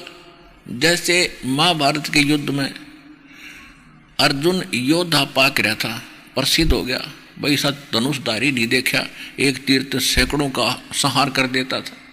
और वही अर्जुन जब श्री कृष्ण जी के पैर में तीर लग गया, सारे कौरव जितने वो थे यादव आपस में लड़के मर चुके थे। और तब उनसे कहा था श्री कृष्ण जी ने अर्जुन से, पांडवों से, कई सभी औरतों को तुम वहाँ ले जाओ, यहाँ की जितनी भी औरतें हैं, यहाँ आसपास के लोग इनको परेशान करेंगे। तो अर्जुन उनको सभी लेकर जा रहा था, द्वारका की स्त्रियों को, सुंदर हार पहनी हुई थी। तो रास्ते में भीलों ने, जंगली लोगों ने घेर लिया, लड़के सब औरतों के गहने लूट लिए, कुछ औरतों को घसीट ले गए। और वही अर्जुन योद्धा पाक रहा था और खड़ा खड़ा काप, वो गांडीव धनुष उस तो उठा को नहीं, हाथ क्यों करे खड़ा खड़ा। अर्जुन सारा सांग हो लिया, वो जा लिए। तब अर्जुन रो रहा है कि श्री कृष्ण ने हमारे साथ धोखा कराया, इसलिए बड़ा छलिया है। जब इसने युद्ध करवाना था तब तो मुझे पावर दे दी, एक मारू था 20 मरे थे, और आज ये मुझे पीठ छेद कर चले गए, मेरा हाथ भी ना उठे। तो परमात्मा कहते तुमने जड़ का पता नहीं है, तुम एक दूसरे को लहना देते हो ना। श्री कृष्ण छलिया था, छलिया है ये काल, ये श्री कृष्ण में और तुम में जब चाहे बुद्धि दे देता है, जब चाहे पावर दे देता है, और फिर थारी गैस काट देता है, खाओ धक्के, कर्म अपने भोगो। तो इस प्रकार हमने इस काल के जाल को समझना है। तो यहाँ जो प्रसंग चल रहा है कि बुद्धिमानों की बुद्धि और बलवानों का बल, ये खुद कहता है मेरे हाथ में है। तो कहने का भाव ये है कि ब्रह्मा ने ये वेद पढ़े और ब्रह्मा की बुद्धि काल के हाथ में, इसने जैसा भी इसको अर्थ करके दिया उल्ट सुल्ट, वही सारा अर्थ इन ब्राह्मण लोगों के पास प्राप्त है। और इन पुराणों का ज्ञान श्री ब्रह्मा जी ने दिया प्रारंभ में सबसे प्रथम, और उस ज्ञान को फिर अन्य ऋषियों ने उनसे सुनकर कुछ अपना अनुभव और कुछ अपनी अटकलबाजी एक दूसरे से सुना उसके 18 पार्ट कर दिए। तो कहने का भाव ये है कि जो ये पुराण है 18, अगर इनमें वेद से जैसे कोई कथा कहानी है उसको तो सत्य मानो, जो कथा कहानी है वो तो सत्य है, लेकिन जो मंत्र की विधि है और वो सूक्ष्म वेद से मेल नहीं खाती है और वेदों से मेल नहीं खाती है, तो वो भक्ति की विधि गलत है, वो साधना गलत है। और जैसे आपको सृष्टि रचना से तो कंप्लीट ज्ञान हो ही जाता है धातु मार्ग का, इसके पढ़ने के बाद जब आपके सृष्टि रचना पूरी कंठस्थ हो जाएगी और आप इसको समझ जाओगे, उसके बाद सब सदग्रंथों को आप बहुत आसानी से समझ सकते हो। और दास जहाँ बोलेगा आपकी बुद्धि साथ साथ चलेगी, हाँ यहाँ सही कह रहे हैं, ये ऐसा ही था। तो कहने का भाव यह है कि जो सूक्ष्म वेद में जो कथाएं हैं सृष्टि रचना की, और उससे मिलती जुलती ब्रह्मा जी ने भी सुनाई है, लेकिन ब्रह्मा जी भ्रमित रहा है, क्योंकि परमेश्वर ने स्वयं आकर ब्रह्मा जी को, विष्णु जी को, शिव जी को, इन तीनों को सबसे पहले ज्ञान सुनाना चाहा था। और इन्होंने प्रथम बार तो ध्यान से सुना, फिर काल प्रेरणा से इन्होंने एक एक मंत्र तो ले लिया था प्रथम। फिर परमात्मा ने इसलिए इसको 3 स्थिति में नाम देना परमात्मा ने उचित जाना कि प्रथम मंत्र दीजिए, ये जितने दिन जाप कर लेंगे श्रद्धा से इनके कर्म घड़े बन जाएंगे बढ़िया पुण्य। और काल प्रेरणा से या किसी भ्रमित करने से भ्रमित हो भी गए तो जाओ भाई, बस की बात नहीं। वो जितने दिन भी प्रथम मंत्र का जाप कर लेगा, महीने 2 महीने साल 2 वर्ष 6 या फिर 17 भी मिल जाता साथ के साथ, अगर 10-20 दिन महीना 2 महीने भी जाप कर लिया प्रथम मंत्र का, फिर भी भ्रमित हो गया, फिर भी उस पुण्यात्मा को इतना बेनिफिट होगा कि मनुष्य जीवन मिलते रहेंगे। इतने दयालु हैं ये परमात्मा। और मनुष्य जीवन मिलेंगे तो कभी भक्ति उसकी तरफ भी रहेगी, और कभी ना कभी दाता चाहता है कि मैं फिर संभाल लूंगा आके। तो इस काल ने ऐसा जुल्म कर दिया कि वो मंत्र तक कबीर पंथ में भी ना छोड़े, अटपट शुरू करवा दी। औरों के पास तो मिलने कहाँ थी वो मंत्र। प्रथम मंत्र जो आपको देते हैं उनमें से बीच के 5 नाम देने शुरू किए थे दाता। और इन मंत्रों के जाप करने से मनुष्य का यहाँ संसारिक सुख भी मिलते हैं और मनुष्य जीवन भी मिल जाते हैं। लेकिन मोक्ष नहीं, मोक्ष तो कंप्लीट कोर्स ही होगा, जो कंप्लीट मार्ग अब आपको मिला है। तो प्रसंग ये चल रहा है, अब जैसे गीता अध्याय नंबर 8 के श्लोक नंबर 3 में एक ओम मंत्र है, और गीता अध्याय नंबर, अब जैसे जो प्रसंग चल रहा था कि गीता ज्ञान दाता कहता है कि 8वें अध्याय के 5 और 7 में कि तू मेरी भक्ति कर और युद्ध भी कर तो मुझे प्राप्त होगा। 8वें अध्याय के 13वें श्लोक में उसने अपना मंत्र बता भी दिया कि मेरा एक ओम मंत्र है, नथिंग एल्स। ओम मंत्र से क्या होगा? ब्रह्म प्राप्ति। ब्रह्म कहाँ जाता है? ब्रह्म का साधक जाता है ब्रह्म लोक में। 8वें अध्याय के 16वें श्लोक में गीता जी में कहा है कि ब्रह्म लोक में गए हुए प्राणी भी वो फिर जन्म मृत्यु में आते हैं। ओम नाम का जाप ब्रह्म का है, गीता ज्ञान दाता का है।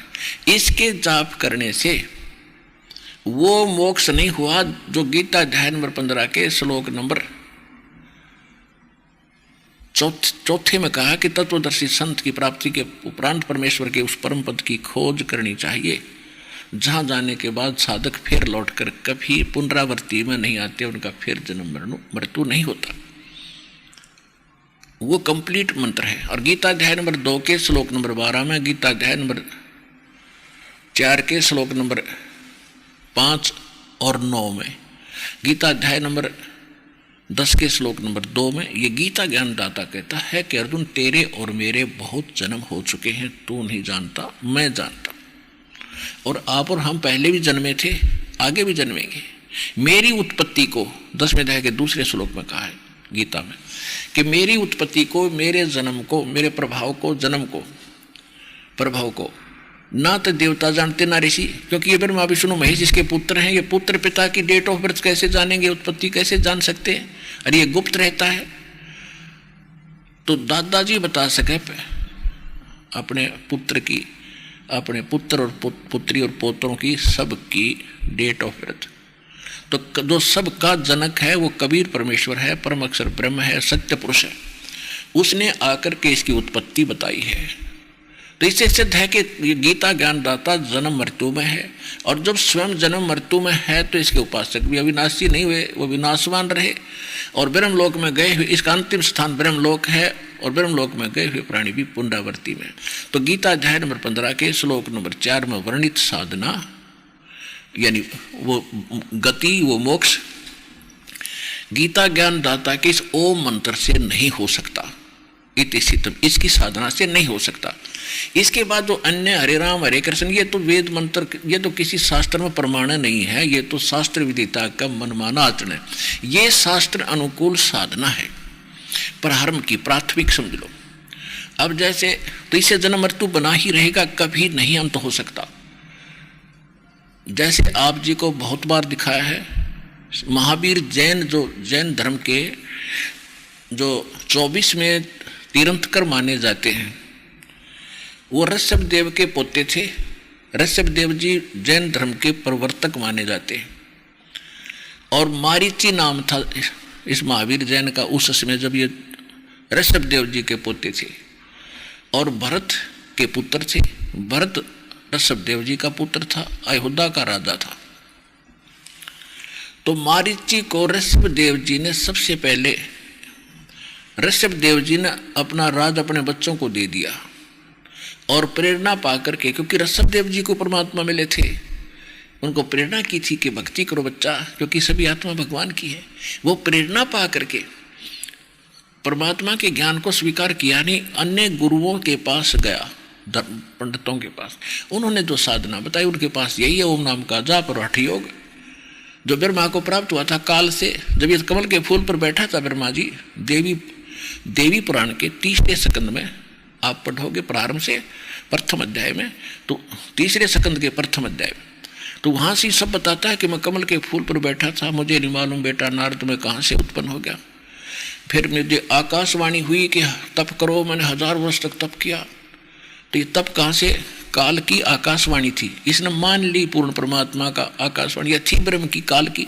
ये तप करवाता है, बैटरी चार्ज कर लेता है, इनमें सिद्धियाँ पैदा कर देता है, फिर अपने रिमोट से इनसे सारे काम लेता है। ये ऐसा जालिम है। तो इन्होंने, ब्राह्मणों ने, ऋषियों ने ब्रह्मा जी से तो ले लिया तप, आकाशवाणी हुई थी ब्रह्मा जी को, भगवान की बात थी काल की। और वेद में ओम मंत्र है, ये गॉड गिवन है, ओम मंत्र ले लिया, हठ योग ले लिया, और ब्रह्मा जी को आकाशवाणी हुई थी वो। तो ऋषभ जी ने 1000 वर्ष तक ओम नाम का जाप किया और वो तपस्या की 1000 वर्ष तक निराहार रह गए। उसके बाद जब उसने अपना उस अनुष्ठान पूरा किया तो सबसे पहली दीक्षा दी थी मारीची को। मारीची आगे चल के वही आत्मा महावीर जैन हुआ। उसके बीच में, यानी ओम नाम वेद अनुसार साधना है, शास्त्र अनुकूल है, प्राथमिक है ये, और हठ योग नहीं था इसमें, वो हठ योग ब्रह्मा से प्राप्त है। तो ऋषभ देव जी ने वही किया और ओम नाम का जाप साथ किया। तो ऋषभ देव जी का मोक्ष नहीं हुआ, वो जंगलों में घूम रहा था, मुंह में जो है पत्थर लेकर, इसलिए घूम रहा था कि लोग पीछे पड़े हुए हैं, मुझे ऐसा बौला सा जाने का, ये निकट ना आएंगे। तो जंगल में आग लगी दावानल, उसमें वो ऋषभ देव जल कर मर गया। उसके बाद जैन इतिहास में लिखा है कि उसके बाद वही आत्मा बाबा आदम हुई, ऋषभ देव ही आदम, बाबा आदम हुए। और उस बाबा आदम से फिर पूरा ये ईसाई धर्म और मुसलमान धर्म ये कितना फैल गया। तो बाबा आदम जन्मे तो मोक्ष ऋषभ देव का भी नहीं हुआ। अब रही बात उसकी मारीची की, जो महावीर जैन हुआ, उसके इतिहास देख ले। 60 करोड़ बार कुत्ता, 30 करोड़ बार गधा, पता नहीं के बार बना, कभी राजा बना, कभी स्वर्ग गया, फिर राजा बना, फिर स्वर्ग गया, फिर राजा बना, फिर स्वर्ग गया, फिर गधा बना। तो ये तो प्रोसेस है, प्रोसीजर है इस ओम नाम के जाप का, और इससे वो मोक्ष नहीं हो सकता जो गीता अध्याय नंबर 15 के श्लोक नंबर 4 में वर्णित है। इति सिद्धम के शास्त्र अनुकूल साधना ये है, और उस साधना के ये प्रारंभ है, ये कंप्लीट नहीं है, क्योंकि वो तो बता ही दिया है कि कंप्लीट साधना तो परमात्मा ने बताता है, और उसको तत्वदर्शी संत बताओगा, वो इस दास के पास है। और वो उनको उपलब्ध ना होने से अब वो साधना भी करके और फिर भी उस अनुत्तम गति में रहे। अपने आत्माओं, ये कथा कीर्तन तो आपने बहुत कर लिए और सुन भी लिए। अब ये तत्व ज्ञान समझो, इसको तत्व ज्ञान कहते हैं, जो सार निकाल के बताया जा उसको तत्व ज्ञान कहते हैं। अब जो प्रसंग चल रहा है कि आप ये देख रहे हो कि युग उससे भी मोक्ष नहीं हुआ। ओम नाम के जाप करने वाले आज तक जो साधना करते रहे, उनसे भी वो मोक्ष प्राप्त नहीं हुआ, जहाँ जाने के बाद फिर कभी जन्म मृत्यु नहीं होती। और जब तक, अब दूसरी बात ये है विचार करने की है कि महावीर जैन का कोई गुरु नहीं था आगे, जब वही मारीची वाली आत्मा महावीर जैन बने और उसने 363 पाखंड मत चलाए। पाखंड मत माने बकवाद साधना, जो लोक वेद और रहस्य, उस महावीर जैन से जो भी साधना अब कर रहे हैं वर्तमान के भाई जैनी भाई, वो महावीर जैन से प्राप्त ही साधना पर आरूढ़ है। और उससे पहले वही आत्मा मारीच से लेकर, और जब तक महावीर जैन का जन्म ना हुआ तब तक वो वेद अनुसार साधना किए हुए करते हुए स्वर्ग भी गए, राजा भी बने और नरक भी गए, पशु पक्षी गधे कुत्ते सूअर भी बने, गधे कुत्ते भी बने। कहने का भाव ये है कि तो वो साधना तो ओम नाम के जाप से वेदानुसार साधना से इतना तो हुआ कि स्वर्ग भी गए, नरक भी गए और पशु भी बने, पक्षी भी बने। और महावीर जैन जी के पास के ना गुरु जी थे, ना उनके पास कोई मंत्र था, तो उनके बताए अनुसार साधना करने वालों का क्या हाल होगा और महावीर जैन का फिर आगे क्या होगा, जिसने खुद लिखा उनके इतिहास में 363 पाखंड मत चलाए। तो पुण्यात्माओं, सतगुरु आए दया करी, ऐसे दीन दयाल, उस दीन दयाल ने आकर आपके ऊपर रहम करी है सच्चा ज्ञान बताने की।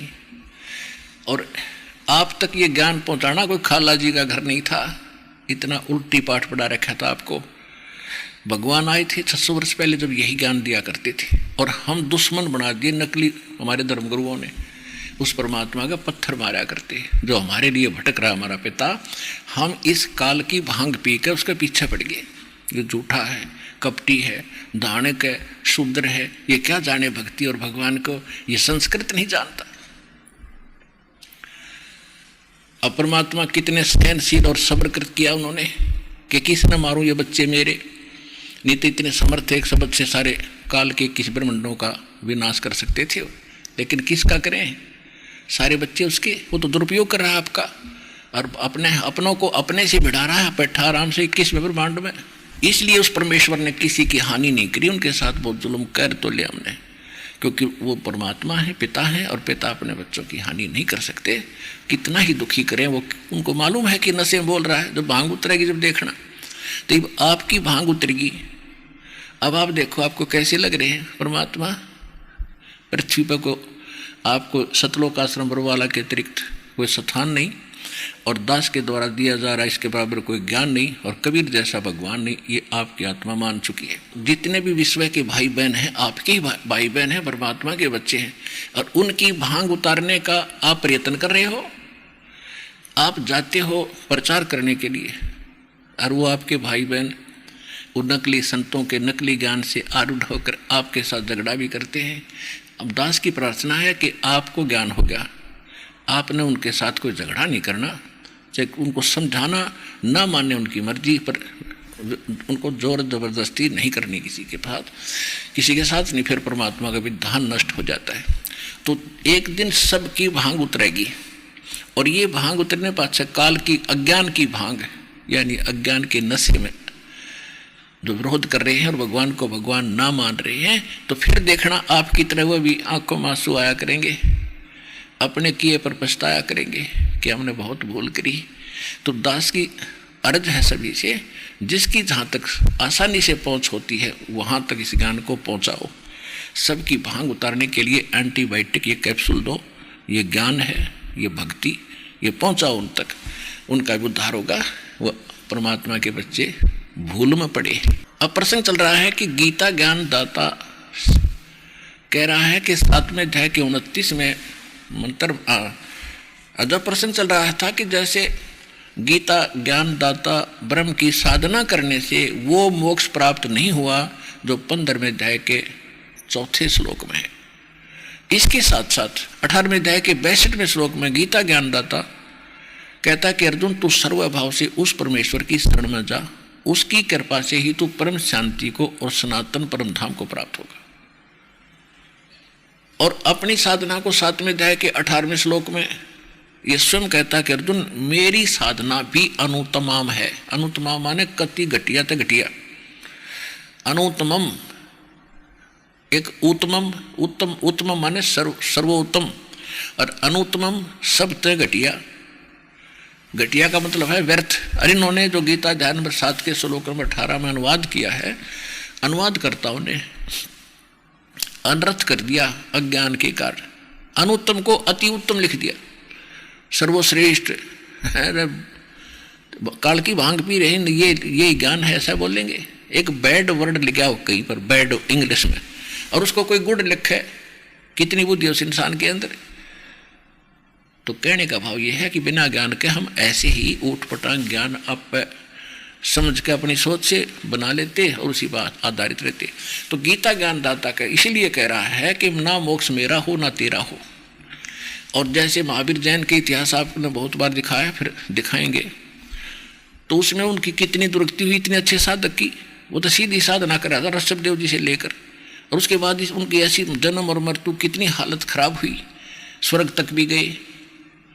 और जो साधना महावीर जैन ने आगे चलाई वो तो पाखंड मत है, वो वेद अनुसार भी नहीं है, और उसके आधार से साधना सब जैनी भाई कर रहे हैं वर्तमान में। तो वो तो एक दिन भी स्वर्ग में नहीं जा सकते, सीधे नरक में जाएंगे, 83 लाख योनियों को ही प्राप्त होंगे। उनको तो वो साधना है नहीं उनके पास। तो दास का ये उद्देश्य ये ना समझो मैं निंदा कर रहा हूँ, आपकी आंखें खोल रहा हूँ कि पिछले भी गए और आप भी जा रहे हो उसी एक भेड़ वाली चाल पर। अब बुद्धिमान हो, बुद्धिजीवी हो, दास तो बता रहा है, वो दिखा रहा है, बोल नहीं रहा है। साथ साथ प्रमाण भी देता हूँ। आज तो चलो मौखिक सत्संग कर रहा हूँ, आने वाले समय में सबको एक एक पॉइंट टू पॉइंट मैंने बहुत बार बता रखा है, सत्संग भी कर रखे हैं, वो सीडी भी बना रखी है। तो मेरा उद्देश्य ये है कि आप संभलो और यथार्थ भक्ति ग्रहण करो। आप सभी भ्रमित हो, भगवान के लिए आप सब धर्मों में विभाजित हुए हो और सब पंथों में गए हो, तो इस पंथ को संभालो, इस ज्ञान को ग्रहण करो और फिर मिलाओ। पहले तुलना करो, बाद में आओ यहाँ पर तुलना कर लो। और इसकी बजाय ये कहना कि निंदा करते हैं, हमारी भावनाओं को ठेस पहुंचा दिया, नहीं, ठेस नहीं पहुंचा रहा। ठेस, भावनाओं को ठेस या निंदा वो होती है जो झूठी कपट करके बकवाद करे। दास तो प्रमाणित करके दिखाता है, एक एक वर्ड को, एक पॉइंट को 6 प्रमाण देकर आगे चलता हूँ। जब जाके आपके हृदय में ये समाया कि सचमुच रामपाल सच्ची का और बाकी सब झूठे हैं, जिसका परिणाम ये देख रहा है दास, लाखों की संख्या में गई हो गई। तो ये 7वें अध्याय के 18वें श्लोक में कह रहा है कि मेरी साधना करने वाले भी, ये ज्ञानी आत्मा जो 4 नंबर के गीता अध्याय नंबर 15 के, गीता अध्याय नंबर 7 के श्लोक नंबर 16 से लेकर 18 तक ये अपनी साधना बताता है। और 12 से लेकर 15 तक इसने कहा कि जो तीनों गुणों की ब्रह्मा विष्णु महेश तक की साधना करते हैं उनकी साधना व्यर्थ है। फिर अपनी साधना बताता है कि मेरी जो साधना करते हैं वो 4 प्रकार के हैं। गीता अध्याय नंबर 7 के श्लोक 16 और 18 में से 18 में तो उसमें बताया कि 4 प्रकार के साधक मेरी साधना करते हैं। एक तो अर्थार्थी, एक अर्थ और एक जिज्ञासु, और 4थे नंबर के ज्ञानी। अर्थार्थी तो वो होते हैं जो धन लाभ के लिए, यानी घर में कोई हानि हो रही हो और उसको हानि को रोकने के लिए, धन प्राप्ति के लिए जो अनुष्ठान कराते हैं वो केवल वेद मंत्रों से ही करते हैं, वो किसी और दंत कथा की कविता और मंत्र नहीं बोलते, वो तो है ब्रह्म साधक। और अर्थ जो संकट निवारण के लिए भी वेदों के मंत्रों का अनुष्ठान करते, अन्य नहीं करते। और तीसरे जिज्ञासु जो घर से निकले भगवान पाने के लिए, फिर उन जगह जगह जाकर जैसे धर्मगुरु मिले उनसे ज्ञान ग्रहण कर लिया, उस ज्ञान के स्वयं वक्ता बन गए, वो प्रचारक बन गए अड़ंगे के। तो इन तीनों को रिजेक्ट करता है कि ये नहीं काम के, अर्थ, अर्थार्थी और जिज्ञासु। चौथे बता ज्ञानी। ज्ञानी वो होते हैं जिनको ये पता लग गया कि मनुष्य जीवन भाई बार बार नहीं मिलेगा, और मनुष्य जीवन प्राप्त करके हमने जब भक्ति नहीं करी, इसका प्राप्ति का फायदा क्या। और भक्ति फिर वेदों से पता चला कि केवल एक पूर्ण परमात्मा की भक्ति करो। जैसे गीता अध्याय नंबर 15 के श्लोक नंबर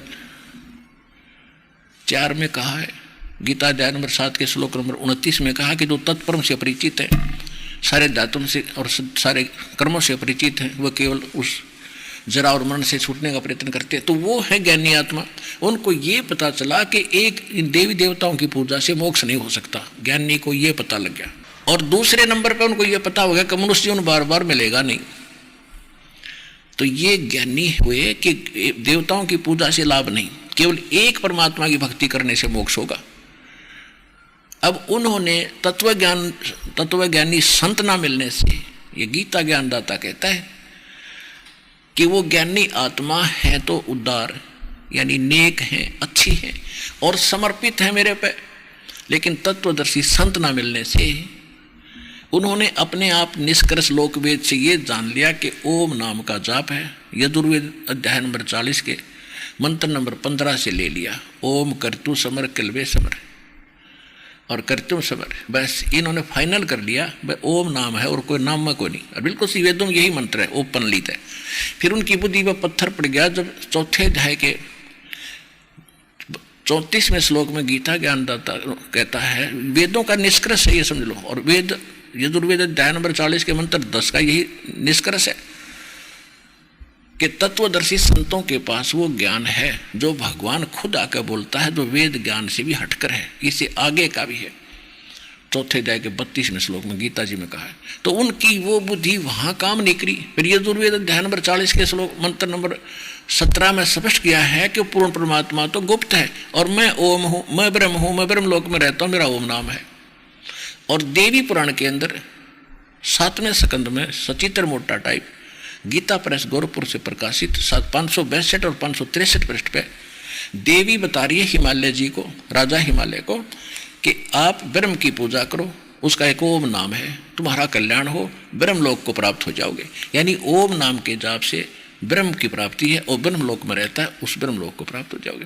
तो इति सिद्धम, ओम नाम के जाप से ब्रह्मलोक प्राप्ति होती है। 8वें अध्याय के 16वें श्लोक में श्रीमद् भगवद गीता में कहा कि ब्रह्मलोक में गए हुए प्राणी भी फिर पुनरावृत्ति में उनकी फिर जन्म मृत्यु होती है।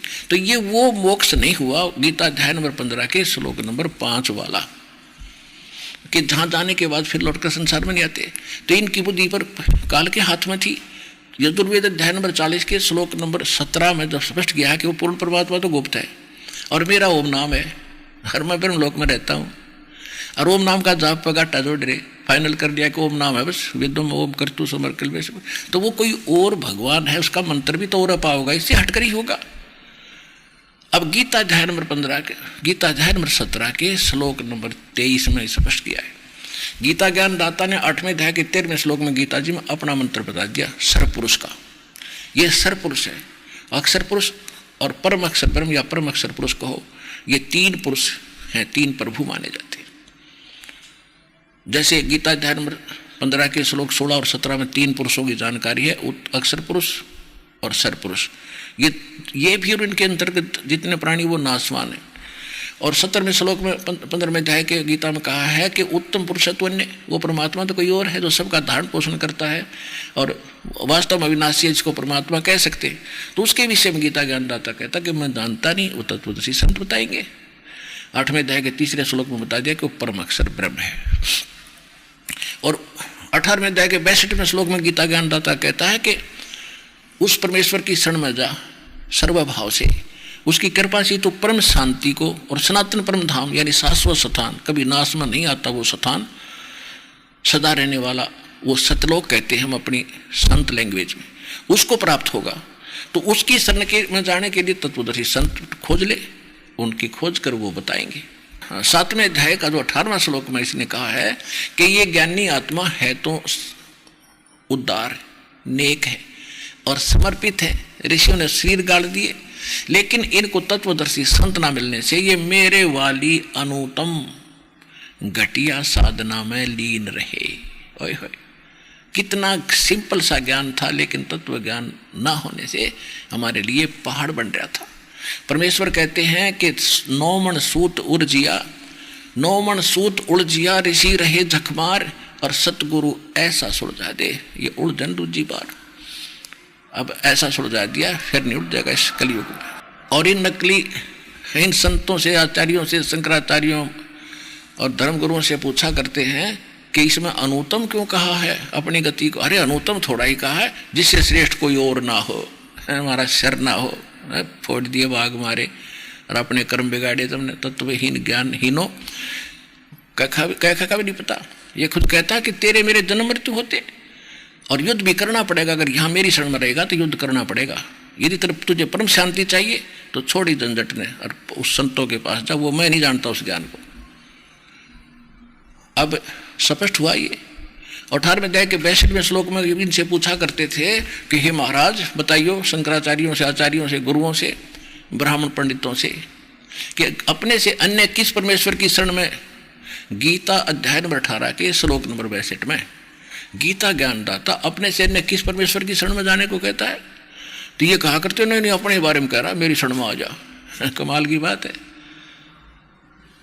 और ये कितने प्रमाण इसके अंदर। तो ये तत्व ज्ञानहीन प्राणी के वचन होते हैं ऐसे।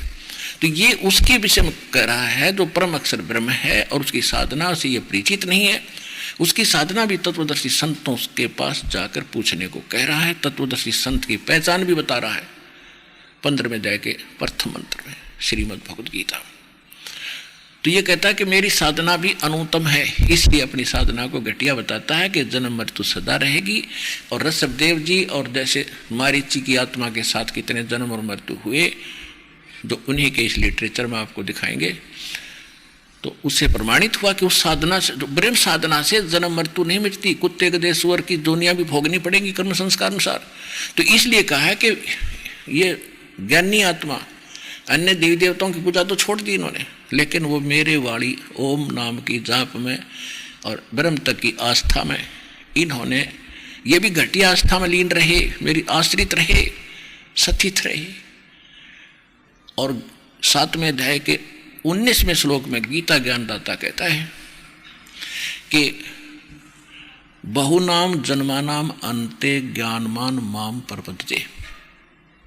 बहुत बहुत के अंत के किसी मनुष्य जन्म जिसे प्राप्त हो और अंत के जन्म में एकाध कोई मेरी भक्ति करता है। ब्रह्म तक की साधना भी बड़ी मुश्किल से करते हैं, कोई नाती राम कृष्ण सीता राम मुंडी मसाणियों तक सीमित रहते हैं। बहुत जन्मों के किसी अंत के जन्म में मेरी भक्ति करते हैं।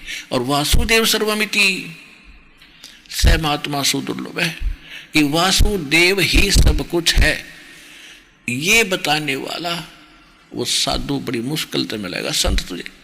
वासुदेव नोट श्री कृष्ण, हम श्री कृष्ण जी को वासुदेव मान रहे थे। वेदों में वासुदेव का अर्थ है जिसका सबके ऊपर वास हो, जिसका सब ब्रह्मांडों पर कंट्रोल हो, वो सर्वशक्तिमान परमात्मा, सबका जनक और सर्वशक्तिमान, जिसकी सत्ता सबके ऊपर हो, उसको वासुदेव कहते हैं। और वासुदेव तो श्री कृष्ण जी के पिताजी का नाम था। वो वेदों से ब्राह्मणों ने लिख दिया, गुरुओं ने बोल दिया करते बोले भाई छोरे का नाम लिख ले, लड़के का नाम रख लो, उत्तम नाम है, वो है भगवान की महिमा का। और ये ला दिया श्री कृष्ण के। श्री कृष्ण इज विष्णु, विष्णु इज सतोगुण, और सतोगुण जो है ये विष्णु जी केवल एक ब्रह्मांड में एक विभाग के मंत्री हैं, सतोगुण विभाग के, और एक रजोगुण विभाग के ब्रह्मा जी और तमोगुण विभाग के श्री शंकर जी। ये केवल एक ब्रह्मांड में ये इतने ही मालिक है, इतने वासुदेव हैं, इतने प्रभु हैं ये। और इनका पिता जो सरपुरुष है ये 21 ब्रह्मांड का मालिक है। ये केवल इतना ही वासुदेव है, ये इतना ही प्रभु है, स्वामी है। ये वासुदेव नहीं है, कंप्लीट गॉड नहीं है, जिसका सबके ऊपर वास हो, सबका ऊपर जिसकी प्रभुता हो। 17वें अध्याय के 23वें श्लोक में बताया है कि ओम तत् सत इति निर्देश है ब्रह्मण है त्रिवेद स्मृत है। इसमें अनुवादकर्ता ने भी सब ठीक लिखा है कि उस सच्चिदानंद घन ब्रह्म का, उस सच्चिदानंद घन ब्रह्म का ये ओम, उस सच्चिदानंद घन ब्रह्म को पाने का, परम अक्षर ब्रह्म को पाने का, और उस स्थान पर जाने का जहाँ जाकर फिर लौट कर वापस नहीं आते, उस स्थान पर जाने का ये 3 मंत्र का जाप है। ओम तो सीधा है, तो डिक्लेयर्ड है, ये तो सार्वजनिक है, पहले से ओपन है। ओम तो सरपुरुष का, गीता अध्याय नंबर 15 के श्लोक 16 और 17 में 3 पुरुष है, सरपुरुष, अक्षर पुरुष और परम अक्षर पुरुष। तो सरपुरुष का तो ओम है, ये ब्रह्म है, और तत् और सत्य सांकेतिक है, ये गुप्त है। सांकेतिक है जैसे वेदों, यजुर्वेद ऋग्वेद मंडल नंबर 9 सूक्त 95 के मंत्र 2 सार्वजनिक करता है, गुप्त मंत्र वही लाता जो किसी वेद शास्त्र में नहीं होती। तो परमेश्वर ने स्वयं बताया कि सोहम शब्द हम जग में लाए और सार शब्द हमने गुप्त छिपाए। सोहम शब्द आपको ना गीता मिलेगा, ना वेदों में, ना पुराणों में। पुराणों में बाद में तो एक घसीट लिया, लेकिन वेद और गीता में नहीं मिलेगा, ये मूल शास्त्र है। तो कहने का भाव ये है कि परमात्मा ने आके सोहम मंत्र दिया था शंकर भगवान को। उसके बाद इन्होंने कुछ और भी वैसे इन्होंने बताया नहीं किसी को, फिर भी सुना के तो लिख लिया, वो अलग बात है। वेद और गीता में 100 मंत्र नहीं है। तो फिर इसके बाद एक और मंत्र है, सो हम ऊपर और है सत्सुकृत्युक नाम, और वाह की भक्ति किए बिना ये सारे ही बेकाम। यानी साधना ये भी करनी है, इसके बाद सोहम के ऊपर एक और मंत्र है सत्सुकृत, जिसको सार नाम कहते हैं।